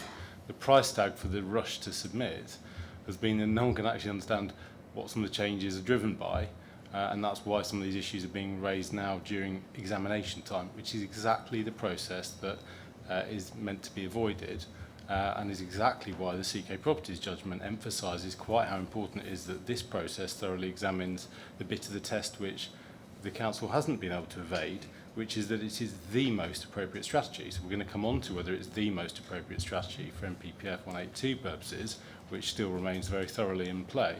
But the issue is that, and the point I wanted to check, first of all, you asked the question, have you complied with the SCI? And I didn't hear an answer to that question, yes or no. It may well be that it went without saying within which what was said, but I assume the council's answer is that yes, they have complied with the letter of the SCI, which is what your question was. And the second point was that I wanted to clarify with the council's submissions that they undertook a weighing exercise in December and weighed the desirability of having plans in place versus the risk of prejudice to, well, whether you call it participation in the Regulation 19 stage or people's ability to operate in an informed way, because that would be entirely illegitimate weighing exercise. And I wanted to clarify what the council's position actually is on that. Thank you. So a last word from the council to come back on those points, and then we'll have a break. If I could maybe just mop up generally, certainly in response to the last 2 points, but generally, we've said on a number of occasions that the Regulation 19 publication process is not a consultation. Now, it's not a matter of semantics. As Mr. Justice Supperstone made clear in CK Properties, the purpose, and forgive me for reading, at paragraph 85, Regulation 18 concerns the preparation of local plans and the requirement relating to consultation.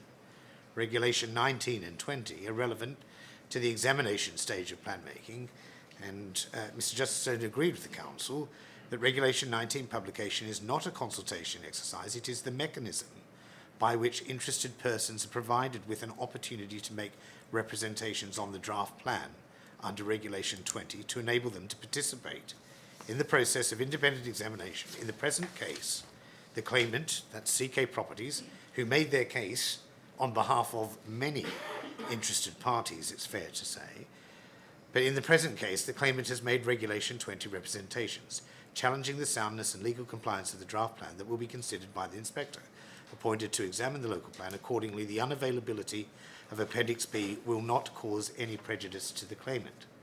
We are here today concerned with legal compliance. There are valid points being made about the extent to which, at the Regulation 19 publication stage over Christmas, parties were able to make full and informed representations about the soundness of the plan. The very fact that these parties are here today demonstrates that, one, they were notified of the Regulation 19 publication draft or submission draft, that they exercised their right to make representations and secured their right to be heard by making representations on the plan, seeking changes to the plan. We were in a most unusual set of circumstances here at this examination where effectively these matters, legal compliance, and whether or not the Council fulfilled its duties under Section 19 in particular of the 2004 Act, have been considered by the High Court. That doesn't mean that you can't consider them also, or that parties shouldn't be heard upon them.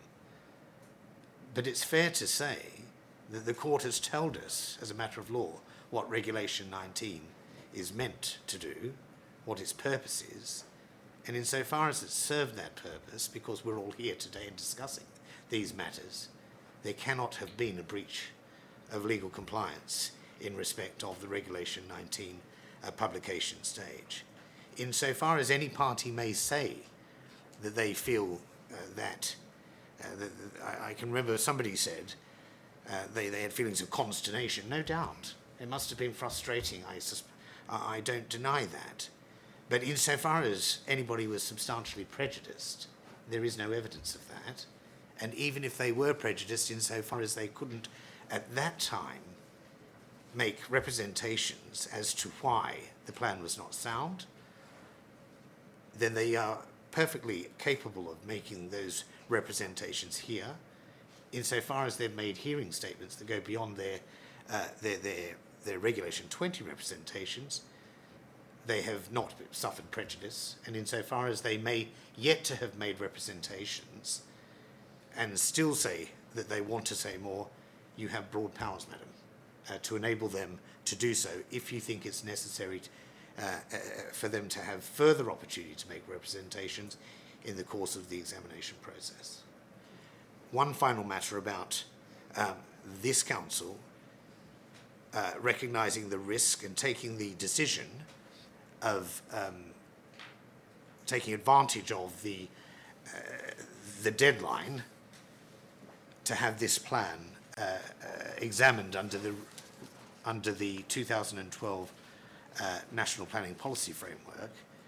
It's put by others on the basis that we are avoiding our responsibilities as a plan-making authority. That cannot be right. The transitional arrangements that are now available in the revised framework demonstrate that the public interest is not served by local planning authorities that have done much work and expended a significant amount of public funds. Preparing a local plan should have to start again because government policy changes. We made a valid plan-making choice.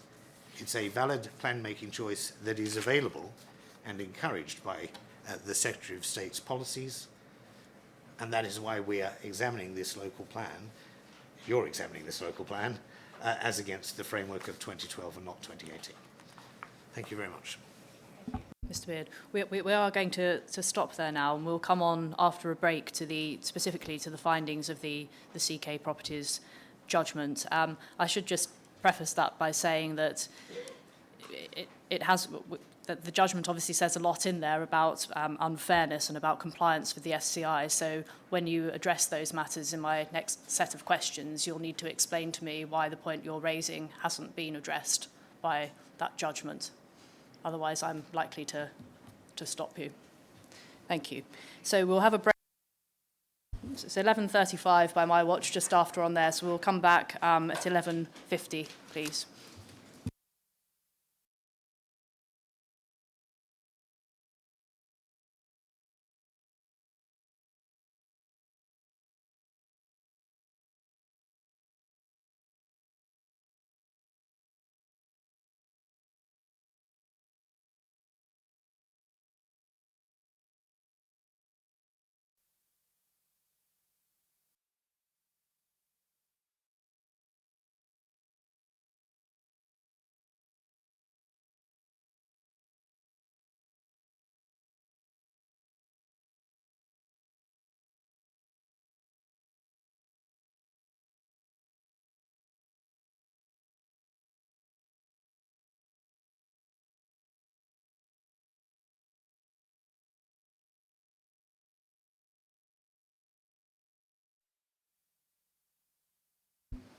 Okay, there's a lot of people, so I'll just give it until 5:02 by the clock on the wall.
Okay, well, it is now 11:55, so we will resume.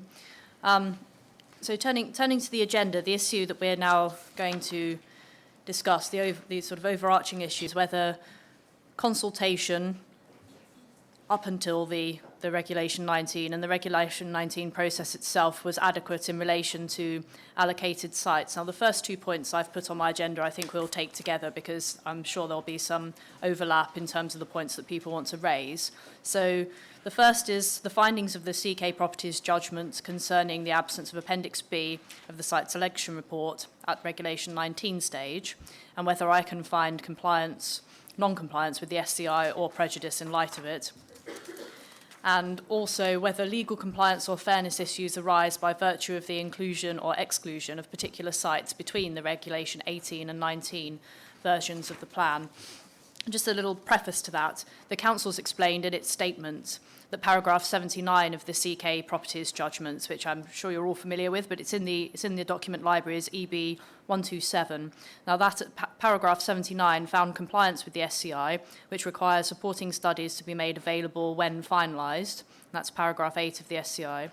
The Council further explains that the proper interpretation of the commitments within the SCI is a matter of law, and that I may not lawfully come to a different view to the judge in that case. So therefore, if anyone here in their submissions wishes to contend that the absence of the Appendix B at the Regulation 19 stage contravenes the SCI, then I really need you to explain first why the Council's position is wrong.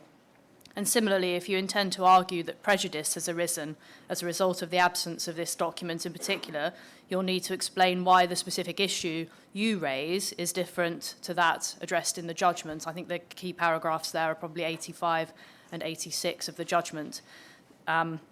So I'd ask you to be specific about that, because that would be most helpful to me.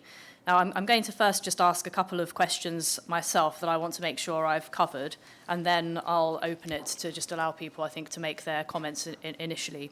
So the first question I have is whether the question of whether the proposals in the plan have been appropriately informed by evidence, whether that's a matter of soundness rather than legal compliance. Perhaps if I could ask the Council first.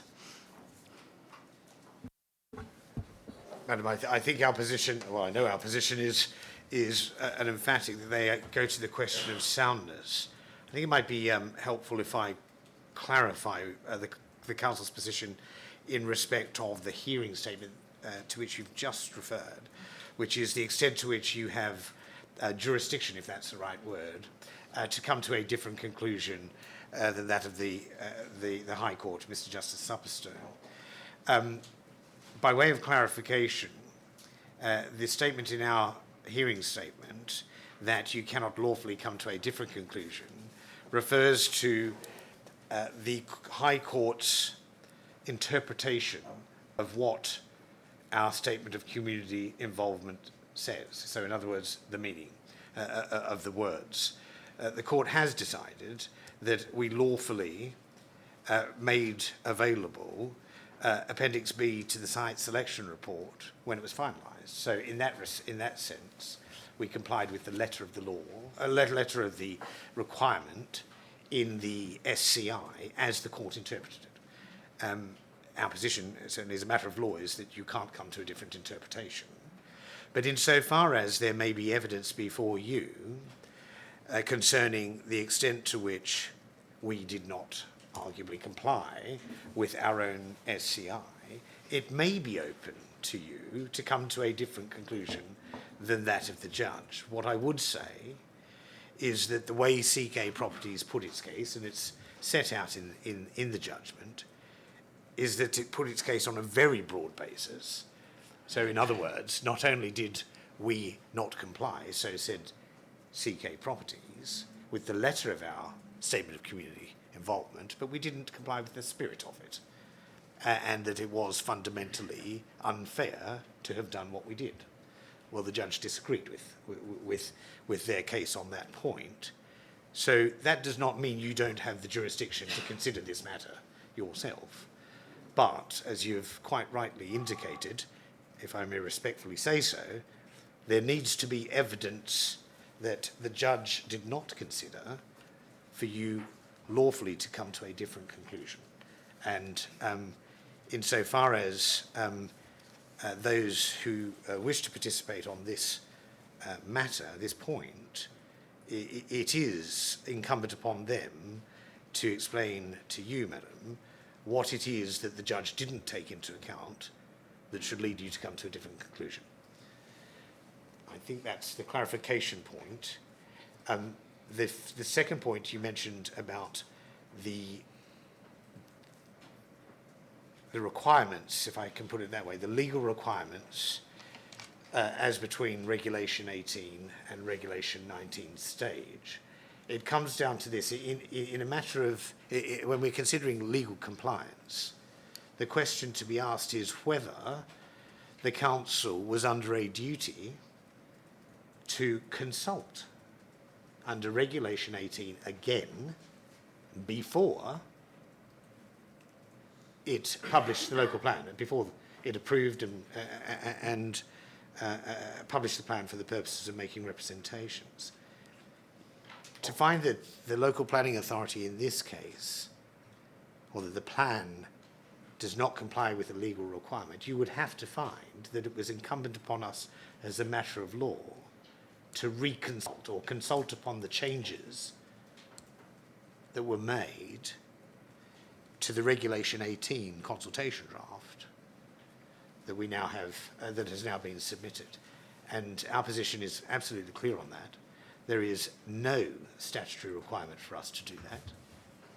And insofar as it might be said that it was unfair for us to fail to have done that, that's precisely the point that CK Properties took before the judge, and the judge found emphatically, if I may say so, that was not a correct analysis of the situation, and certainly didn't cause them prejudice. And it's fair to say also that the judge made absolutely clear that even if he had found unfairness, that he wouldn't have granted quashing relief, because this very process provides those who claim to be aggrieved by what happened at the Regulation 19 stage the opportunity to address you on the matter, and insofar as you agree with them, or may agree with them as to prejudice being caused, you have those broad powers to remedy any failure in a legal compliance sense. I trust that answers your question.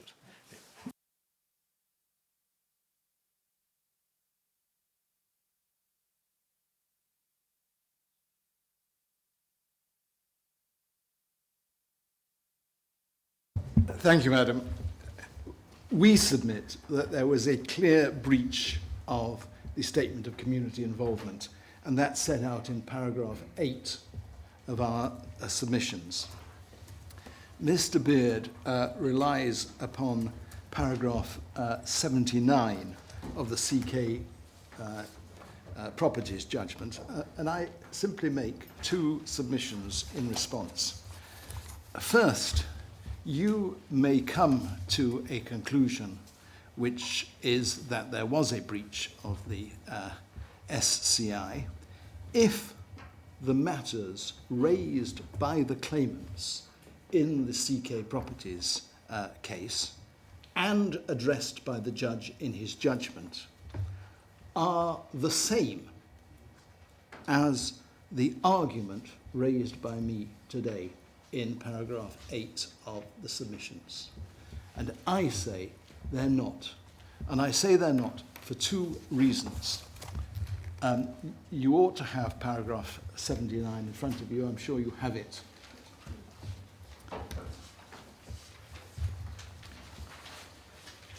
It's clear that the claimants were relying upon paragraphs 7 and 8 of the SCI in their arguments. But the arguments in favour are not recorded or discussed in the judgment. And it's the judgment you go to. Not what Mr. Beard says happened, it's the judgment you go to. And when you look at the judgment, you see that what the judge was saying is this. He relies upon the words, when they are finalised. And then he says, as a matter of fact, the council complied with this requirement, in other words, when they were finalised, they complied with this requirement as it made all the supporting studies available on its website when they were finalised.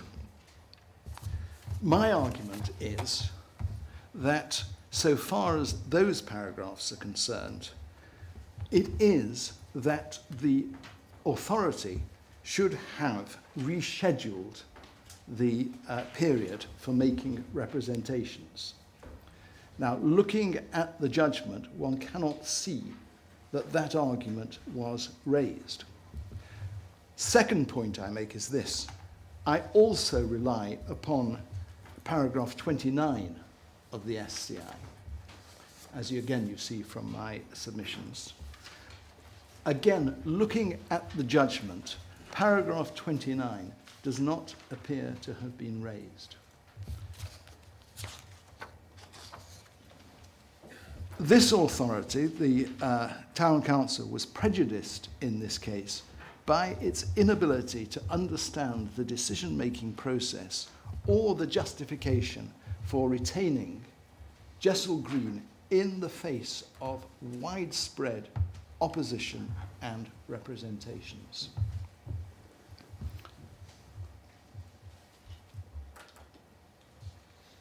Each party will have its own grounds for raising prejudice.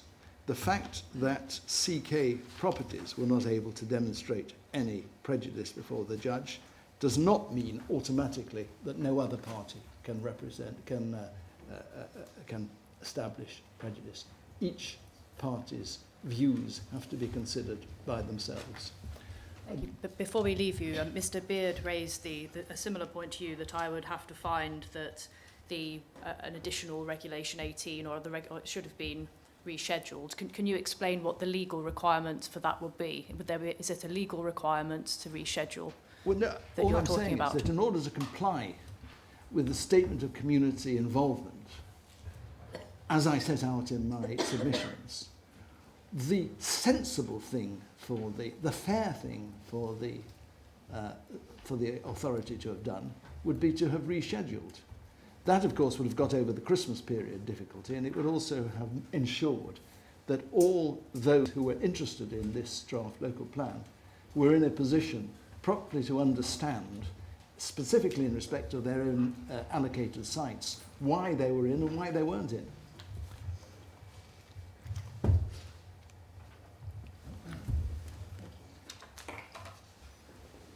Mr. Mills.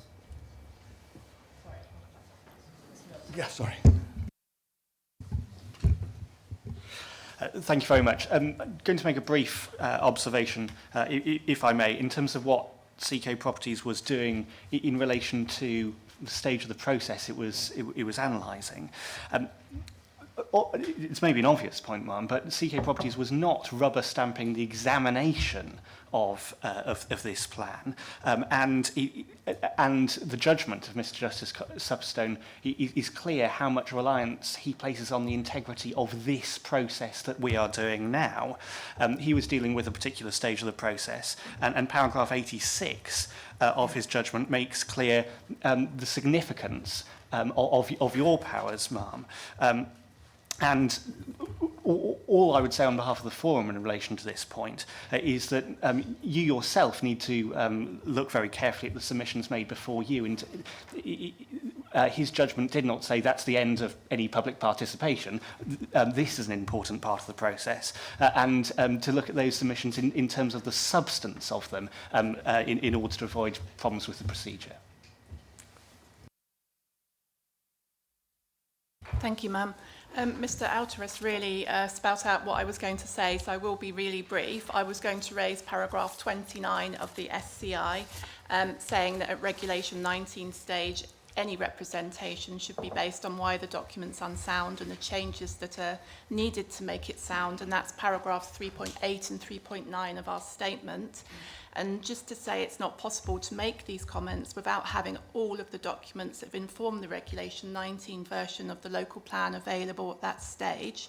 and this particularly relates to a test of soundness in terms of justification, whether or not the plan is justified in that regard, and without having the evidence, particularly about the site selection process at that stage, whether or not it was actually possible to make those representations at that stage. As you've raised that, could you just clarify for me, because that's why I asked my first question, which we sort of moved on from, about whether, obviously I understand that it's my job to look at whether the evidence has appropriately informed the plan, and that's clearly a question of soundness as far as I'm concerned. That's something that I certainly have to address. But is this question about the absence of evidence, is it a matter of legal compliance? Or is it a matter of soundness, which undoubtedly I have to address? I would suspect that the lawyers can probably answer that slightly better than me, but as you were asking a question particularly about the SCI and whether or not it's legally compliant, I guess in that sense you're sort of broadening it out in that regard to what the SCI actually says in terms of the representations should be based on why the document's unsound and the changes that are needed to make it sound, and whether or not representatives could actually comply with the SCI without having that full range of information available at the right time to understand the council's thought processes.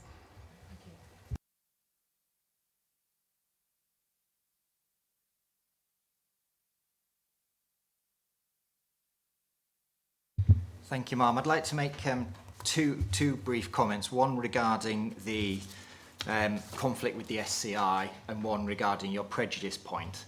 I concur with my colleague to the right that obviously the judgment is helpful in terms of the second strand of paragraph 8 of the SCI regarding the Appendix B being made available on the website once finalised. But I think that sheds a light on the first strand of that same paragraph. And if I could just read that to you, it states that there are a number of studies which are used as background evidence to the main local plan document, and obviously the site methodology and evidence base is one of those.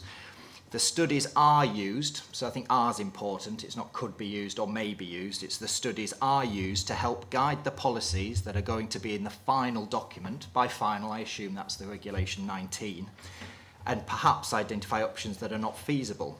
Well, if the second strand of that paragraph and the judgment tells us that the site evidence base was not finalised until made publicly available on the 14th of March, I find it very difficult to understand how the earlier part of that paragraph can be accorded with, because the studies aren't used to help guide the policies in that final plan for the simple reason that they weren't finalised until a significant length of time later. So that's the first point. And the second point is in terms of the prejudicial argument. And I think it's important to make the distinction that the judgment is based on the specific case brought by a claimant. And that claimant specifically had a site that was in the Regulation 18 plan, and it was then dropped at the Regulation 19 stage. And the judgment makes helpful reference to committee reports where officers had attempted to explain outside of the site selection evidence base why that change had been made. The same does not account for sites which either were put forward to the council as part of Regulation 18 consultation or had been wrongly assessed. As you'll know from our representations and hearing statements, we've promoted a site through the plan from the first stage, and it was incorrectly and quite significantly incorrectly assessed at Regulation 18 stage, and Mr Coleman, which we're very thankful for, formally recognised that in a note that's appended to our representations.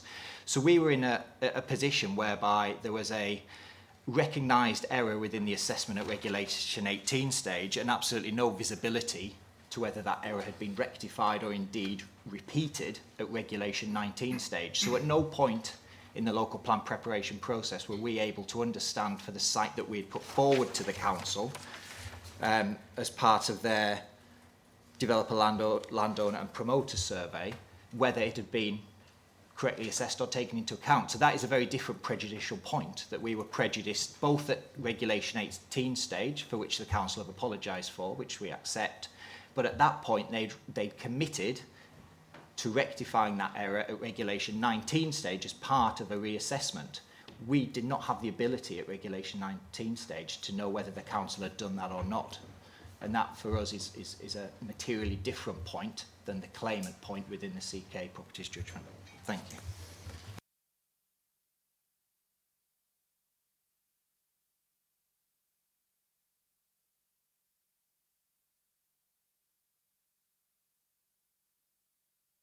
Thank you.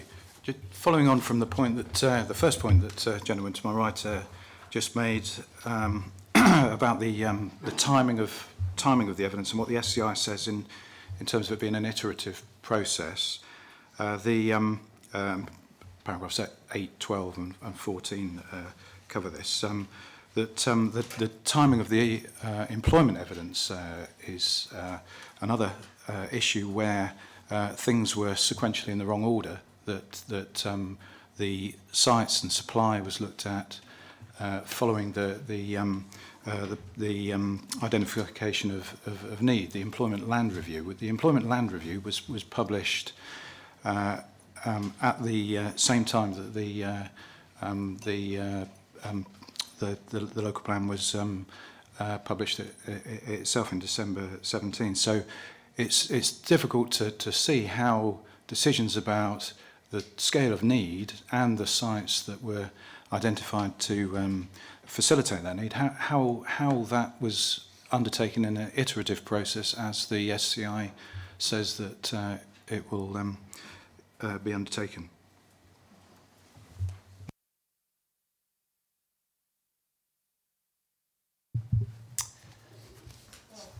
Hi. My point relates to paragraph 80 of the judgment, and from my perspective, what the judgment says here is that the failure not to publish Appendix B is not a legal compliance matter because the report, and by that the judge means the site selection report, provides a adequate, albeit brief, explanation as to why sites were excluded from the Regulation 19 stage when they were promoted at the Regulation 18 stage. Now, I contend that that is not the case in Epping, and I say so for the following reasons. I mentioned earlier this morning the same summary that was referenced in the judgment of the site selection report, which is para 2137 of document EB 805. And that says in Epping that the decision to relocate growth from the east of Epping to the south was done so because it better aligns with the neighbourhood plan. In March, when the Appendix B was published, new reasons were then introduced. And if you have regard to the assessment on page B15 of document EB 805A, where a specific assessment of land east of Epping is provided, Appendix B confirms that at the settlement level, growth to the south of Epping was considered to be more preferable in terms of landscape sensitivity and greenbelt harm. So this new issue of landscape sensitivity and greenbelt harm has been introduced through the publication of Appendix B. Now, I think that leads to a prejudice to interested parties because, as we know from the consultation statement, only those people who had made representations about the absence of Appendix B were consulted about its publication. I think the Council confirmed that letters to 71 people were published. It did appear on the website, but I don't believe there was any notification on the website that a new event was available and open for consultation. So I think people were prejudiced because they were not aware that new issues were now being introduced as to why certain sites were being removed from the spatial strategy. And that's particularly important in the case of Epping, because if you then relate back to the sustainability appraisal of 2017, which supported the publication of the Regulation 19 plan, on page 127 of that sustainability appraisal, there is a specific assessment given of Epping East.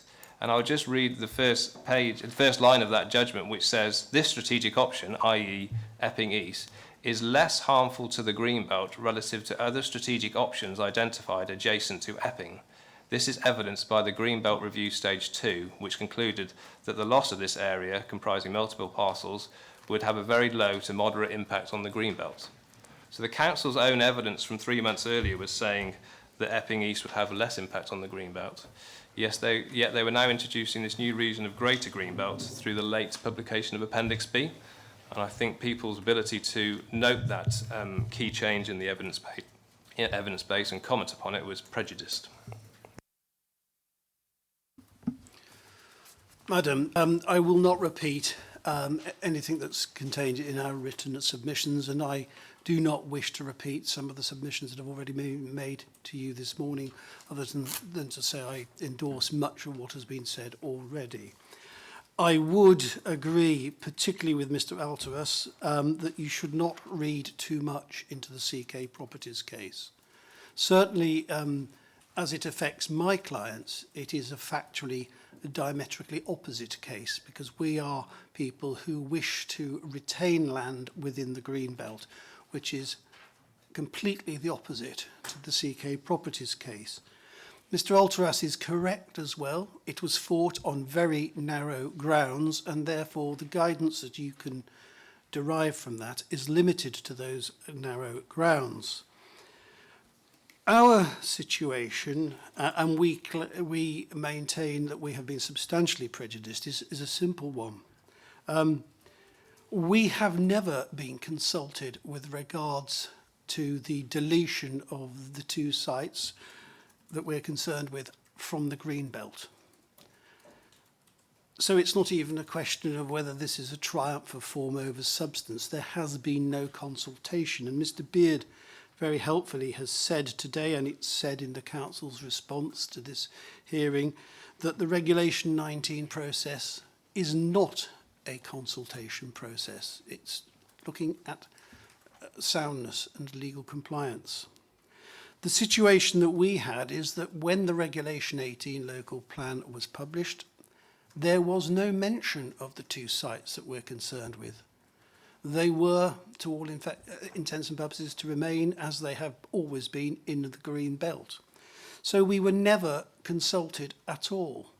And if we are to place any reliance on CK Properties, I would also urge you to place reliance on the decision of the High Court on Friday in the Jopling case. That was against Richmond upon Thames, London Borough Council, and the Secretary of State and Quantum Teddington, a decision where the Secretary of State and the Local Planning Authority submitted to judgment. It was a Section 113 challenge to dealing with the fairness of consultation. And I would just simply alert you to the law under Ground 1 as identified by the judge in paragraph 55 of that judgment, when he states that there is no real dispute that a consultation of the kind in issue here on main modifications must, as a matter of law, be fair and effective. And he refers to one particular case, but there is a whole body of case law on this point about the fairness of consultation. If there has been no consultation, or the consultation has not been fair or effective, then there cannot be a question of it being compliant, because the consultation is faulted. So we have been prejudiced. We have never been consulted on this. We have never received any evidence or information on what are the exceptional circumstances that justify the release of the two sites from the Green Belt. And I echo the concerns that it is wholly unacceptable in my submission, and a point that Mr. Justice Supperston didn't really grapple with, for the evidence base and the justification for such a deletion to be made available 2 months after the consultation period had closed. One hesitates to use the words ex post facto rationalisation, but it does give rise to that suspicion. So, ma'am, those are my brief submissions. I will flesh these out when we come to the site-specific issues later on in this hearing process. Thank you. Can you, before you move on, can you just give me the reference to the judgment you referred to? Of course. It's 2019 in square brackets, EWHC 190 admin, and it's Mr. Justice Waxman. And it was a judgment on Friday.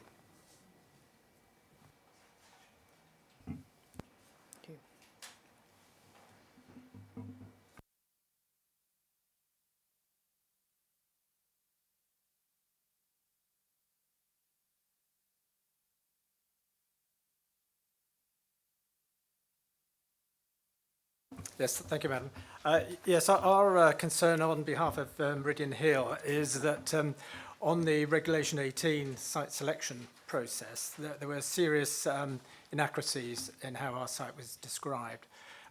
They were reported to the local authority, but there was no further communication as to whether or not these inaccuracies were to be challenged by them or whether they're going to be taken as agreed until the March 2018 when the Appendix B was released. And lo and behold, it was discovered that they had retained all those inaccuracies. And so Meridian Hill were prejudiced in having to deal with having to submit late representations in relation to Appendix B. In the sustainability appraisal that came out at the beginning of December to assist the submission local plan, the site at Hill House, was lumped in with a wider distribution of West Chigwell and the sustainability appraisal. There's no reference at that time to our specific site for us to make a judgment as to whether or not the reasons why are continued omission from the local plan.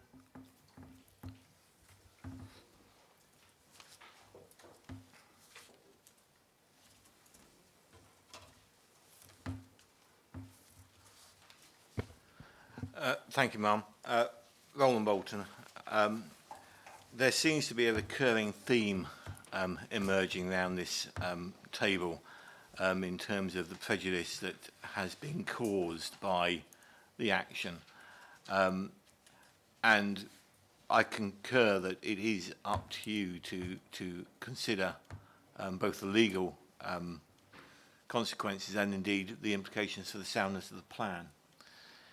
In our representations to you, and we've included a site plan for you at North Weald Bassett, this was a site that was identified in the council's, in a master plan exercise that the council had identified and appointed, and the site that my clients were promoting was a relatively small site of about 300 units, and was identified as being a phase 1 and phase 2 preferred option for development in the master plan. At the time of the Reg 19, the evidence base was the 2016 site selection, which did not identify the plan or did not identify the area of my client's proposal at all. It in fact identified a much wider land holding of about 6,000 dwellings. This prejudices my client in two ways. Firstly, those members of the public looking at the proposals for that settlement in the context of the evidence base presented by the council at the time of consultation did not have the option of saying there is a reasonable alternative to that which is being proposed, which has been assessed by the council. That was hidden away from them. It was not there in terms of either the SA or in terms of the earlier site selection evidence. So, if you like, the members of the public at that point had a choice between what the council were proposing and much, much larger elements of development. That, I think, is a clear prejudice. It also prejudices my client because their site was not assessed in the evidence base. It wasn't assessed in the SA. It wasn't assessed in terms of the site selection. So in a way, we were acting relatively blind in terms of what was wrong with the site. The words that have been used, if you like, was that and this comes out when we finally saw the 2018 site selection process, was that the site was less strategically preferred, or words to that extent, which are, to be blunt about it, meaningless in the context of the SA. The SA should be looking at reasonable alternatives at the 2009, at the point of the consultation, the Reg 19 consultation. The SA should have assessed the sites that were before it as reasonable alternatives. This site was clearly a reasonable alternative It'd be identified by the council's own master planning process and then just dropped away from any assessment. So I think there's a clear prejudice in terms of not only my client, but also in terms of the public's ability to choose, if you like, or to make representations on what they might consider to be the best for the area. And that is not rectified by the much shorter 4-week process of reconsulting on Appendix B.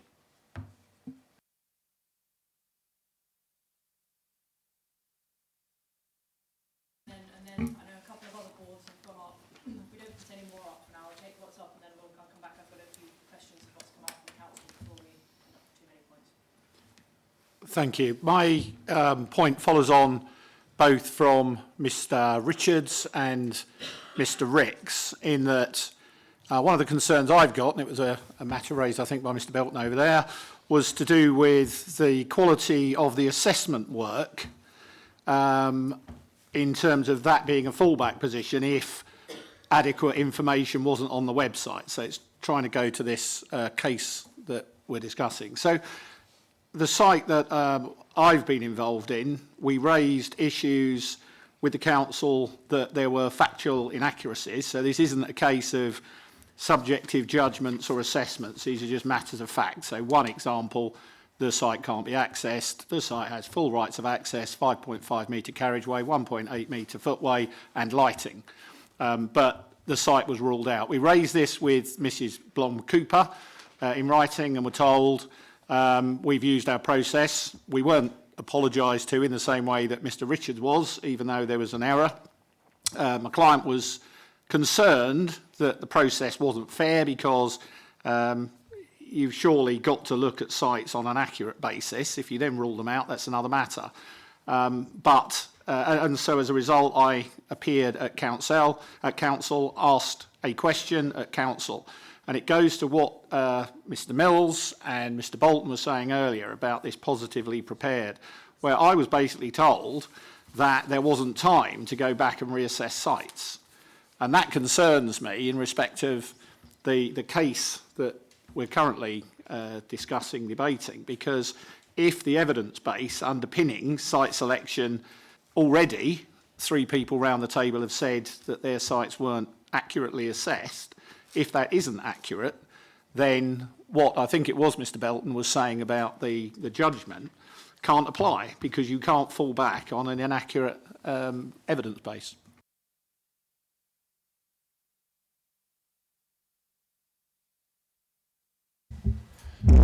Thank you, ma'am. As you'll be very well aware, ma'am, we don't live in a perfect world, and there are some things in the chronology which we've heard this morning that one would undoubtedly have preferred to see done in a different way. But the Regulation 19 period that you're concerned with here was over 12 months ago, and you need to ask, it seems to me, first, who has not been able to participate in the post-Regulation 19 stage of the local plan process as a result of the sequence of events that transpired? And secondly, you need to ask who has been denied the opportunity to raise any concerns they may have with the plan or the evidence base which underpins it at this independent examination. And from what I have heard so far, ma'am, and what I've read, it seems to me no one. If there are disgruntled parties in the room who want to analyse the adequacy of the evidence base or the essay, and I've never been to a local planning examination where the adequacy of the essay has not been called into question, they can do so here, and you've allowed opportunities for that to happen. Finally, ma'am, one has to consider what are the participants effectively saying. Go back to square one.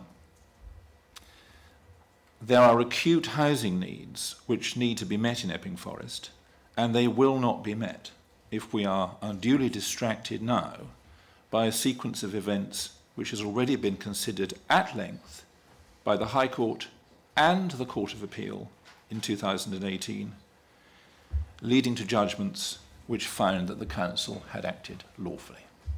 Thank you, ma'am. Thank you, Mom.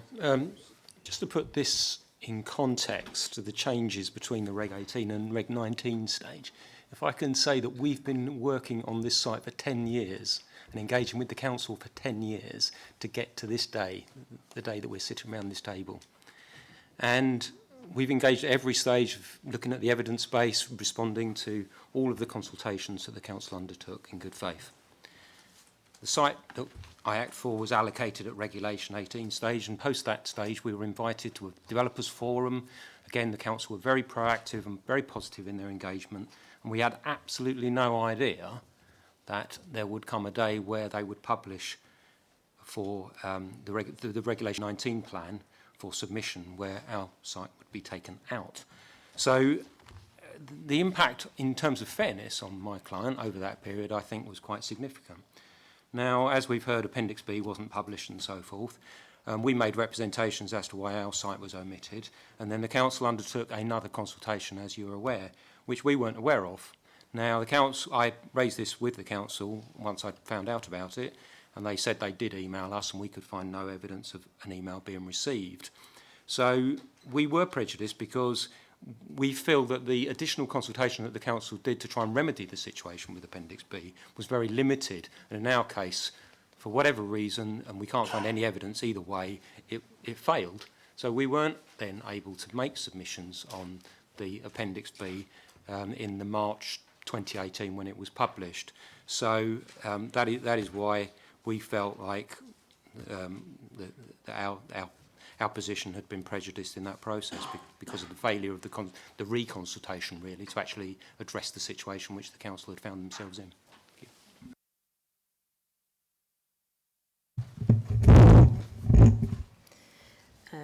Just very briefly, a point which various parties have alluded to already, but I'm not sure has been made explicitly, is that paragraph 8 of the SCI notes that there are a number of studies used as background evidence to help guide the policies. And when Appendix B was released, it was dated March 2018, implying that it had not informed the policies which appeared in the Regulation 19 version, which was published in the December prior. So particularly an issue where there were mistakes in Appendix B, having our client having fully engaged in previous consultations.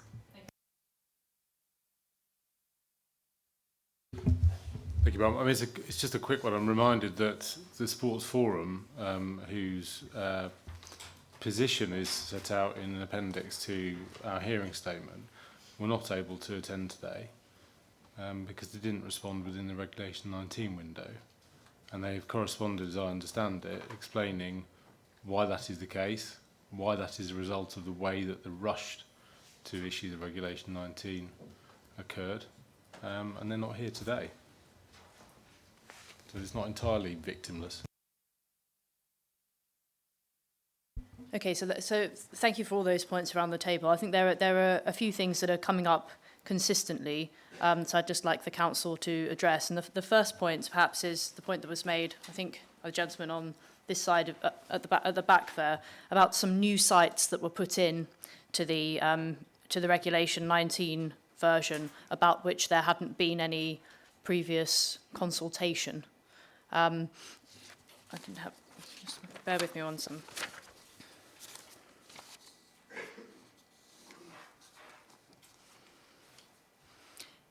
Yeah. So if a new site was put in, which hadn't been in the Regulation 18 version of the plan, have people, and particularly people perhaps that haven't made comments previously, and so therefore won't be sent an email automatically, have they had adequate opportunity to participate in the consultation on those sites?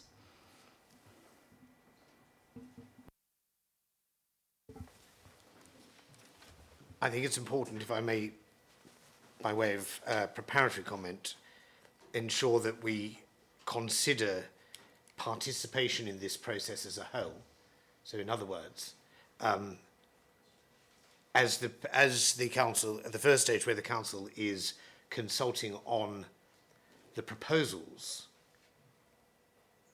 its proposals for plan making in a general sense, it's important that that consultation is widely based and all responses are taken into account because it formulates the strategies in a wider sense going forward. Then we come to the stage, as we did here in 2016, the Regulation 18 consultation, which is, Ms. Blom-Cooper has explained, was a very detailed consultation, and a great deal of effort and work had gone into the identification of sites at that stage.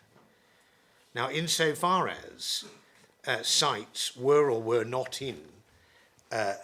identified in the Regulation 18 consultation draft, they were in fact, to a very wide extent, I think 800 odd sites were considered at that stage.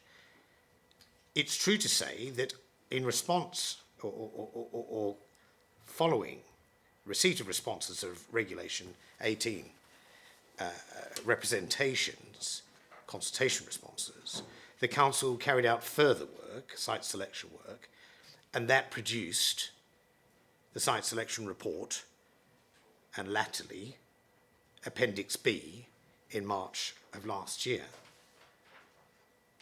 But that is not the end of the matter in terms of participation in the process of plan making. I'm grateful to Mr. Hill, my little friend Mr. Hill, for his observations that the question is, has anybody been denied, or will anybody be denied, a proper opportunity to participate in this process? Unlike the Joplin case that my learned friend Mr. Edwards mentioned, which was a failure in the, an unlawful failure to properly consult at the main modification stage of the independent examination, that could not be rectified because the plan had been adopted. We are here considering whether or not this council has fulfilled the statutory requirements for participation, amongst other things, participation. Nobody has been denied insofar as any party here has been prejudiced, and only some participants have mentioned prejudice. The question is, if they have been prejudiced, what must you do, madam, if I may say so, to rectify that shortcoming? If in fact it is a shortcoming. Okay, that's helpful. But before we move on from that point, I suppose the people about which there could be a greater concern are there any people who might not be here today because they didn't know to participate, because some sites about which they wouldn't have been concerned at Regulation 18, and so they didn't make a comment. They haven't therefore been sent a letter because they're not on the database. They haven't had the same level of consultation as they had at Regulation 18 stage. Is there any risk that those people won't be here, won't be in this room today because they didn't know until Regulation 19, or they didn't even know to look at the Regulation 19? That's the specific concern. Well, I'll start, if I may, in terms of how likely that might be, and then I'll ask Ms. Blom-Cooper to address again the steps that were taken to ensure everybody who might have been interested was aware of the Regulation 19 plan. But it is not realistic, in my respectful submission, to imagine that somebody interested enough at the Regulation 18 stage to be relieved not to see a certain parcel of land being allocated for development in the Greenbelt or otherwise, and this goes to Mr. Edwards' client's point, relieved not to see it as being identified as a preferred site allocation in the plan. It's unthinkable to imagine that when the plan that was to be submitted to the Secretary of State for independent examination, unthinkable that any such party would not have had notice of the plan or what was entailed in the process that was about to follow. Now, it's very important at that stage to remember, and I'm sorry to repeat myself, but Regulation 19 is not a consultation. Insofar as somebody wants to be heard about matters relating to soundness or the plan-making choices, Regulation 19 is the opportunity to participate here at the independent examination. That is part of the engagement, the involvement, the participation point. Having regard to the nature of the efforts that were made by the Council at the Regulation 19 stage, including the attempts that the Council made to avoid making changes to the plan, and then, given that it was Christmas period, to take extra care to ensure people were notified about the submission version of the plan, we would say that it is highly unlikely that anybody who might have been prejudiced by not being written to directly is so prejudiced or has been denied the opportunity to come and say what they want to say to you.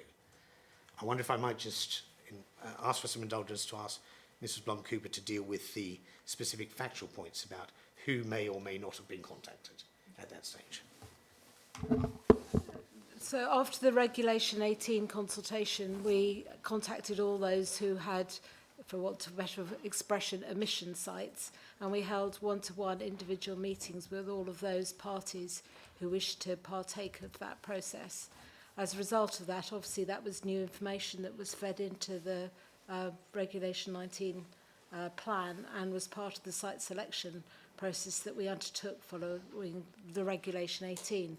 We were obliged at that stage to consider all the new information and evidence, including some additional sites that had been put forward, and to then consider those in relation to the Council's strategy. The Council's strategy remained unchanged. What changed was some of the sites were more preferred than other sites as a result of the additional information and site selection work that took place. We did what we could to publicise it. We've already said that we wrote to all those on the consultation database. There was a large number, 10,000 on that database. And we publicised it through public notices and adverts in the paper, and there was a lot of social media and Twitter feed going on. It's hard to believe that anybody who hadn't been involved in the local plan making process wouldn't have been aware that we had published the plan, and what that plan contained. All the information was available on the website. And just in relation to the site selection report itself did set out what the main changes were and the reasons why. Appendix B was largely a mapping exercise, and that took some time to complete, which is why it wasn't published in December. But the work had been done. Okay, I wanted to raise two other points with the council here, again, that have come up about are there any risks associated with limiting the consultation, the supplementary consultation on Appendix B to those who had raised issues in their original submissions? I hesitate to say this, but yes, there must always be risks attendant to such an attempt to rectify something that was clearly a matter that we would have preferred hadn't happened. But, as Mr. Hill has said, we live in an imperfect world, and it's fair to say, and this was referred to by the judge in CK Properties, that we attempted, having found ourselves restrained by the High Court from submitting the plan for some months, with the opportunity to attempt to address the complaints and the concerns raised by those whose sites, who were interested in sites in respect that had either been included or excluded differently from the Regulation 18 stage plan. But the question, again, as I put it, if anybody was so prejudiced, in other words, ought to have been contacted by us when we attempted to provide a supplementary opportunity to those who, having regard to their Regulation 20 representations, had raised issues of prejudice by not having access to Regulation B, if there was anybody who we missed, how likely is it that they are not here or not represented? And we say in all of the circumstances, given the time that has passed, given the interest in this plan locally, and the notification of this process and the invitations to participate, it's very unlikely that anybody who was not written to and afforded that supplementary opportunity would not have said so in the process, in the independent examination process. In the absence of anybody saying so, and I have listened intently to the responses given by other participants indicating that there may be some people, well, are there such people? And if there are, what should we do about it? And the answer to that is, as a matter of law, you must do something about it, which is what Mr. Justice Supperstone said in his judgment. But nobody here is asking you to do anything other than give people the opportunity to be heard on what are profoundly issues of soundness. And finally, I think lots of people who have sites, sort of omission sites, if you like, are raising the issue that errors as they perceive them were found in their site assessment process, the site assessment work, and it wasn't clear to them whether or not they'd been addressed or whether the council had taken a different position until after the consultation had closed, and they feel prejudiced by that process. Can you give some explanation about that and explain again if you think that is resolved in the same way, i.e. by the people who are disgruntled being around this table? Might I deal with it globally and then ask Ms. Blom-Cooper if there's anything particularly she wants to address? Anybody who who has promoted land through the plan-making process and is disappointed for one reason or another that their site has not been allocated in the submitted plan has the opportunity to participate and will participate, and I know are going to participate, to raise the issues that they're concerned about, whether it is that whether or not we went about our sustainability appraisal adequately, correctly, whether or not we had regard to the alternatives available, and they will and have made representations regarding, for example, suggestions, I'm putting it like that, hopefully neutrally, suggestions that our analysis of their site and its qualities for allocation was adequate or otherwise. They will be raised, they're issues of soundness, and it's even more unthinkable and even more highly unlikely that anybody who was attempting to get their site allocated will not be here, and was disappointed will not be here. Thank you. Now, I recognise that some of the boards have gone up around the table, but I'm looking at the time. I want to try to finish as close to 1:15 as possible. I'm keen to move on to the last two bullet points on my agenda, which are about the consultation process generally and how consultation responses at Reg 18 have been made. The people that have got... Are you going to make a new point briefly? Because otherwise I'll have to stop you, because it's important to hear everybody, but it's also important to get through all of the issues. Mr. Richards. Thank you, ma'am. I will be brief. It's just a point of clarity potentially from yourself.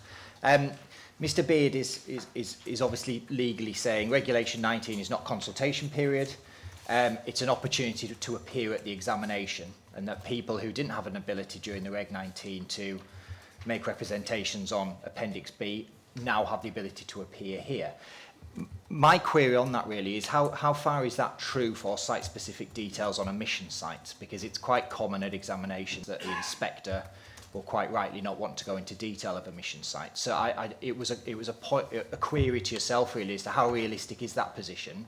Because are we, as respondents who felt we were prejudiced at Reg 19 stage, do we actually, in all honesty, have an ability at the examination to go through what we consider are material deficiencies at the site selection evidence base? And for ourselves, like my colleague over the way, it isn't about subjective views. It is fundamental errors within that evidence base. Thank you.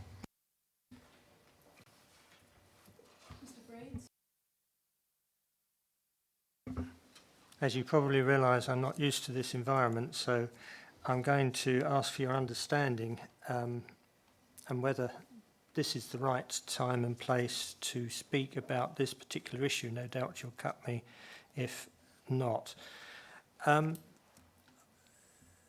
As a kind of vested interest, Epping Sports Club and the wider sports community of Epping, which includes the Epping Sports Forum, when Appendix B of the site selection report was missing, during the Regulation 19 consultation, in such a way that we had no idea why the allocation was removed at the last minute, and we didn't have the ability to respond at that time during the consultation process. Despite requests from EFDC for further information, all we were told that it was less preferred by the local community, but with no evidence to support this. I'm sorry I'm repeating myself, but leading on to that,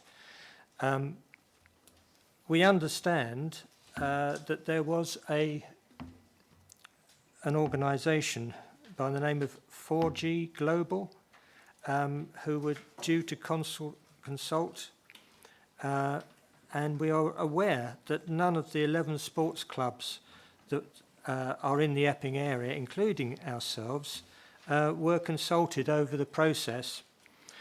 Particularly to do with the sports club, it meant the allocation for a new opportunity to build a new sports club on new land was taken away, and we could get no adequate explanation from the council. And with no consultation from 4G Global, no approach, nothing for us to work on, we felt that we were being pushed to one side in what we're trying to achieve. We were allocated, the sports club is well known by Epping Forest District Council. We had approached them a number of years ago on this basis. They have documents from us supporting our wish to be reallocated elsewhere. The sports club also questions the correctness, if the correct stakeholders and consultees were made aware of the changes to the Regulation 19 version as Sport England, Essex Cricket Board, Bowls England and the LTA have all provided us with letters stating their support for the principle of the relocation and reprovision of the sports club as per the original draft local plan. And those were in our submission to you. We have had no opportunity to publicly respond to the Sports England statement of common ground, which provides very little statement. So we can only assume that Sport England were not fully in the picture. They're fully in the picture about what we require, as are the other sports bodies, and the difficult situation we are in terms of being able to provide up-to-date facilities for our members and to commence some rebuilding.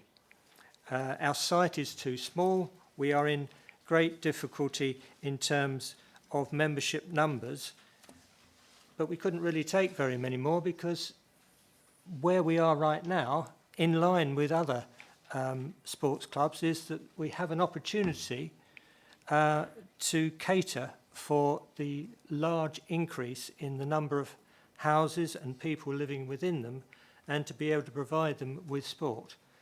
Now, whether that's a fairness issue on behalf of the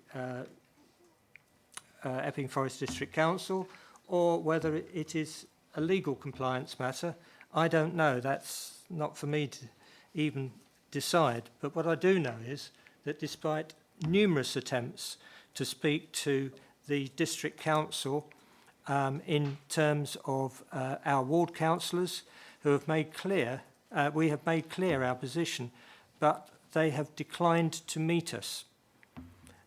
In fact, we got an email from the Epping EFDC Acting Chief Executive stated it was our reasonable assumption that as your landlords, this is Lands Improvement, who are our landlords, they would be in communication with you as the submission version was agreed.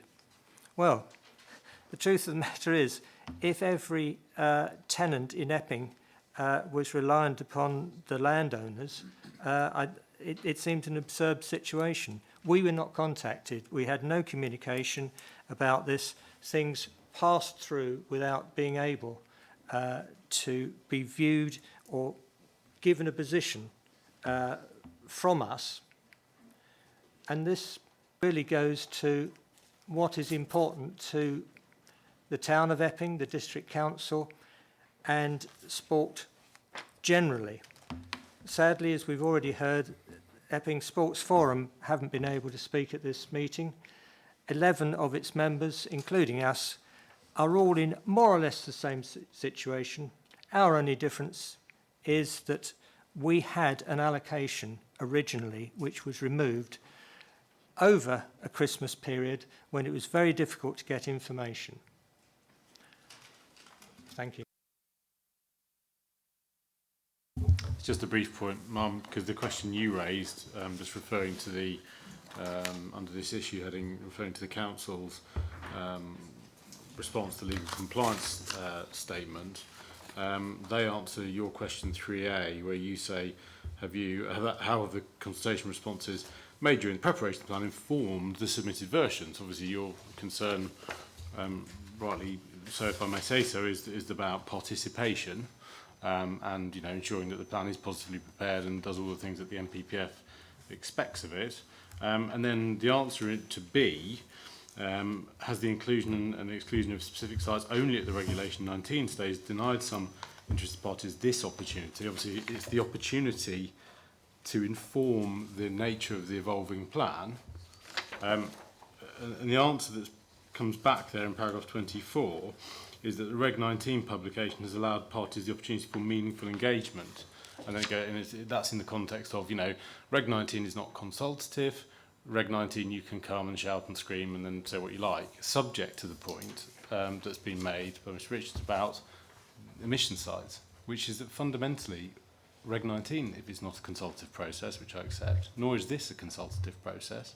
This is an examination process where you can examine what's on the table, and that is what we're able to do. And what it focuses importance on is the absolutely critical task for the remainder of this examination to understand whether there is actually an intelligible set of alternative options that have been properly tested with robust evidence that satisfy the NPPF 182 criterion.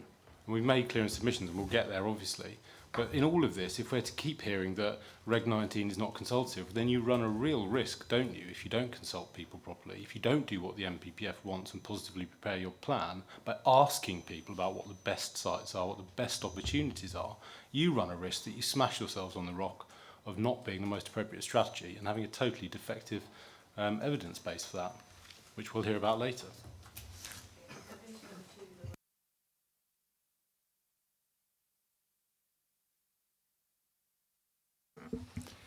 Thank you. Well, I just wanted to comment on the council's statement regarding, as I heard what they were saying, that members of the public would somehow understand the local plan process following Regulation 18 when they were originally consulted, and that they would then automatically know that they were meant to keep looking online. I think that's an incredibly flawed statement, because it's hard enough for those of us in planning to understand the process. But I think for most members of the public, they would assume, if they haven't received another leaflet, that there's nothing that affects them. And so if someone's near a site that all of a sudden has been either allocated or something has changed, and they haven't been specifically notified in the same way they were the first time, I don't concur at all with what the council is saying. I mean, I was in local government 13, 14 years, head of development control at a unitary. People don't understand the system. So unless you tell them, there is, in my opinion, no way that the majority of members of the public, not people obviously who are involved day to day in planning, there's no way that they would know that there were changes afoot.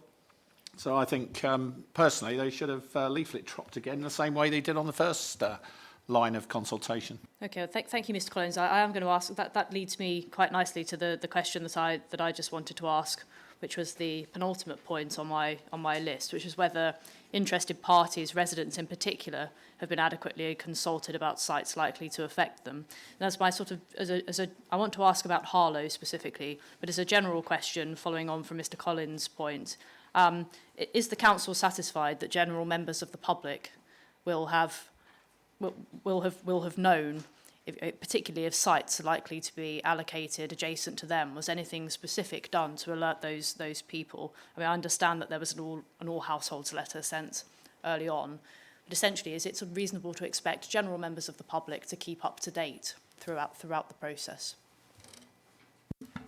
I think it's also important to recognise that we had to take account of all the up-to-date information and evidence that was available. And obviously, until we got to the point of the council making a decision, we didn't know the final suite of sites that were to be in or out of the plan.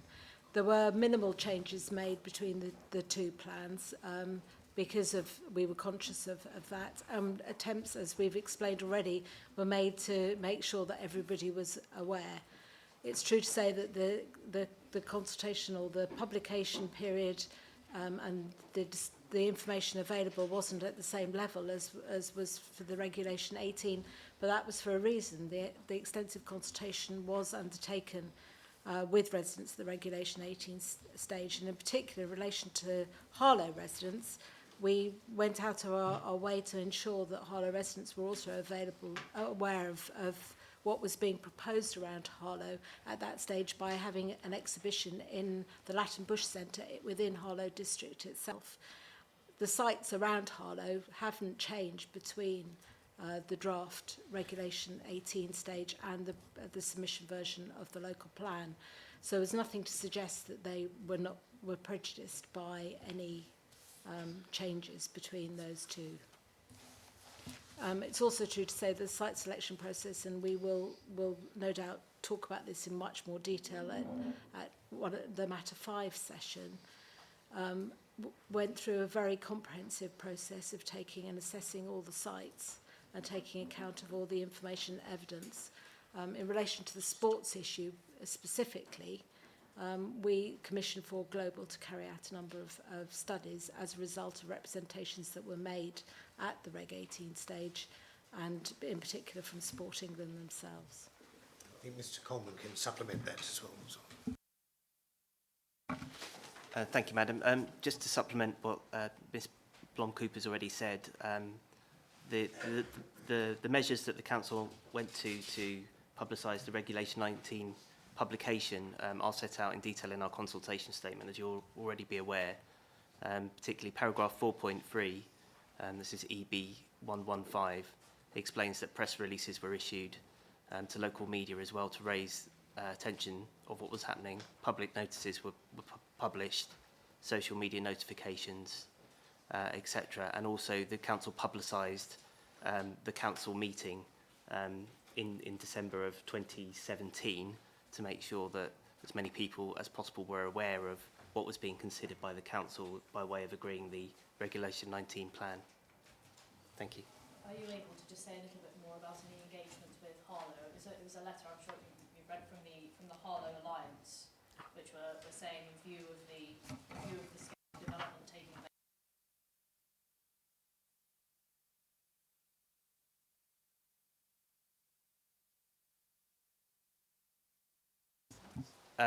I think yes, we did. We made attempts to publicise the information. As we said, that was across the district. We also went to libraries with the information, and we held an exhibition within the south of Harlow. So we did go to special efforts to make sure that residents in Harlow were aware of what was being proposed.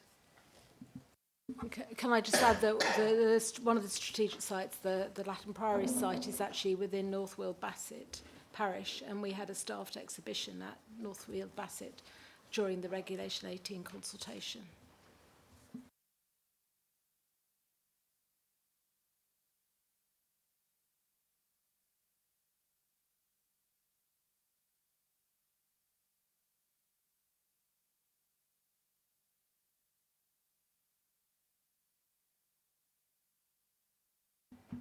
Ms. Alexander.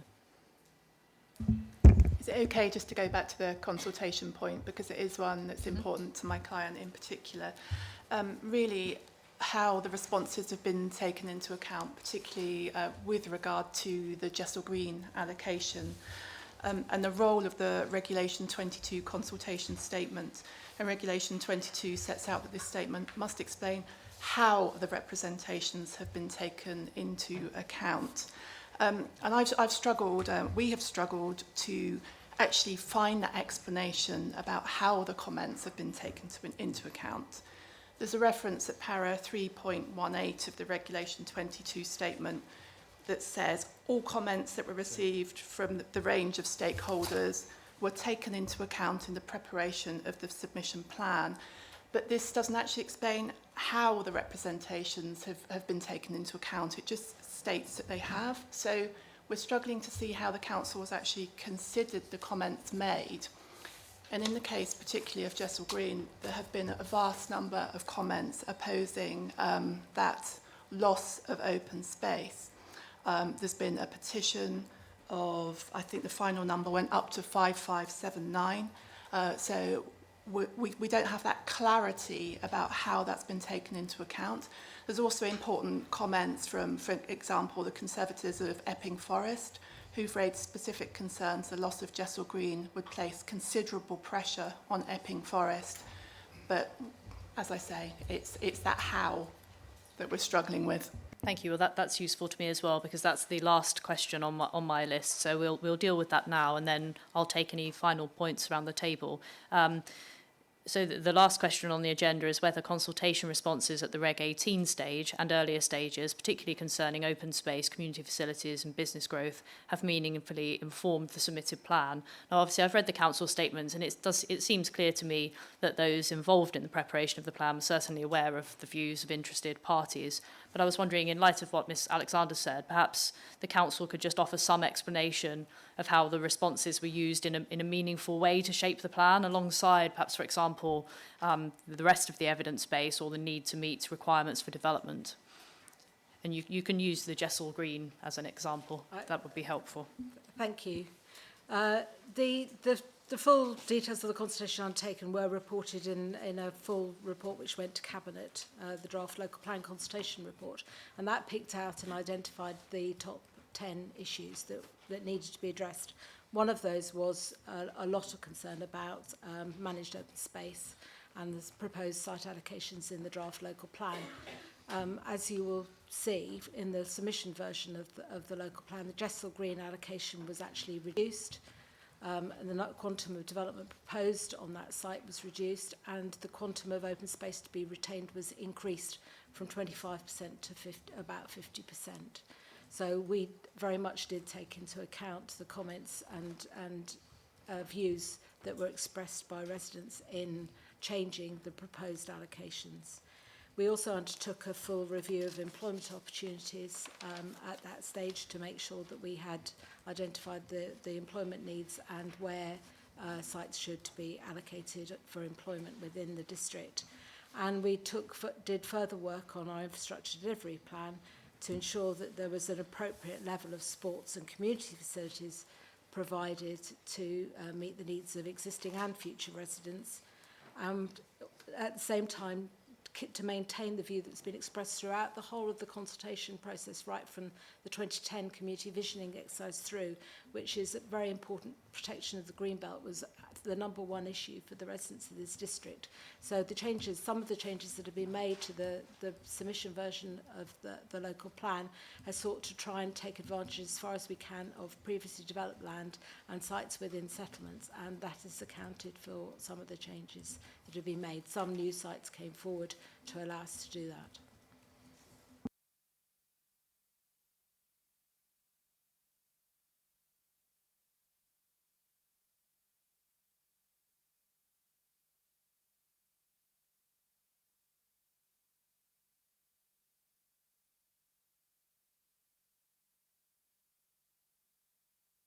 Thank you. So I'll take the final points for the people whose boards are up now. So Mr Pinnock. Thank you, Mum. Just a very quick factual point. The Council now relies on the full global consultation events as part of the fulfilling the sort of overall consultation stage. That was what the point, heads are being shaken, but that was the point that was just made in submissions, that 4Global carried out activities, exercises. Well, that was just said, and that's in my note, it may well be in yours, Mum. That point was put forward, and we had mentioned earlier that 4Global organised their own events and then didn't turn up to their own events. And that was a cost across the piece in terms of sports. We mentioned the sports forum earlier on and whether there's an appropriate understanding of sports facilities provision, which affects site allocations but also affects a whole range of other things. But that position was just put forward, and it's just a factual point of correction, which is please could the council, if you deem it appropriate, come back perhaps later in the day and check with 4Global that the events they organised, and perhaps they told the council that were run, they turned up to.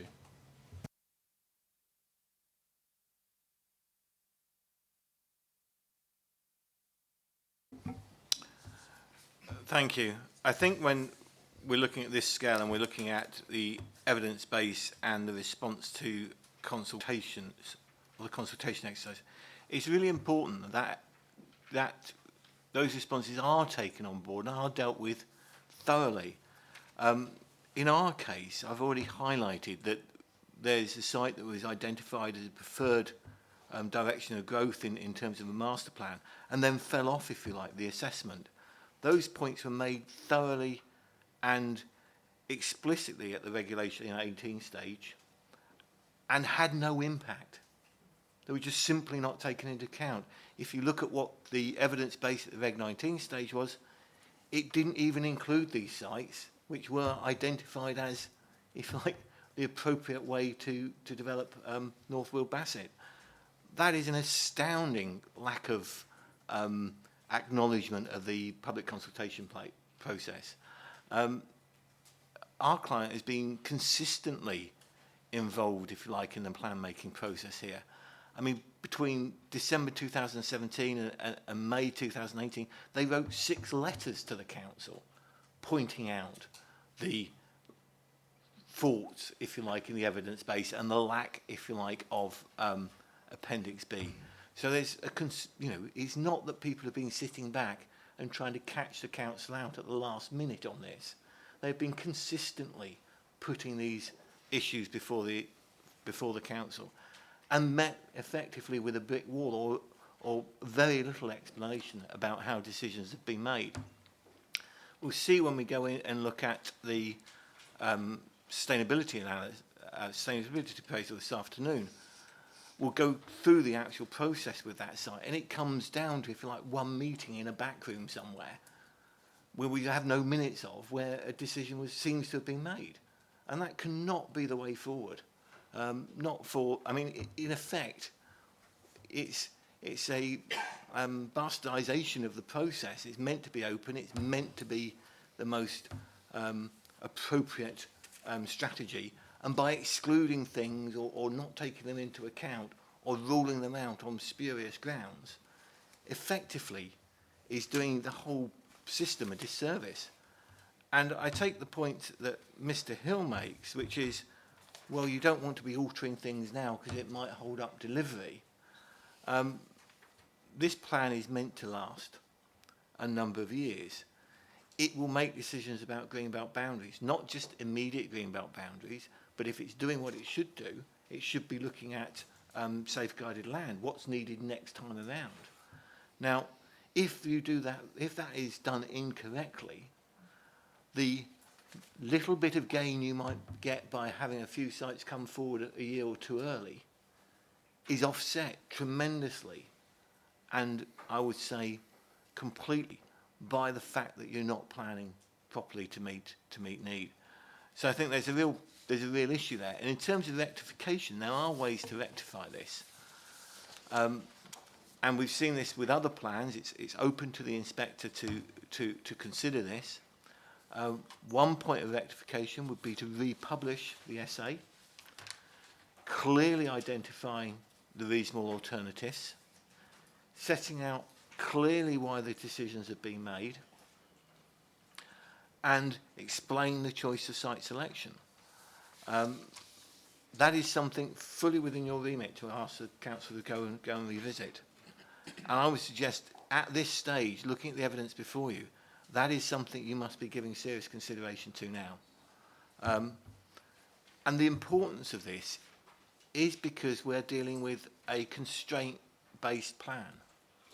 When we come and talk about other needs, employment needs and housing needs, you will hear that the council have, if like, turned over every stone in order to try and find every single piece of land they could release to make to meet their objectively assessed needs. We'll come on to that. I know, but it's the approach though, isn't it? And that's what we're looking at here.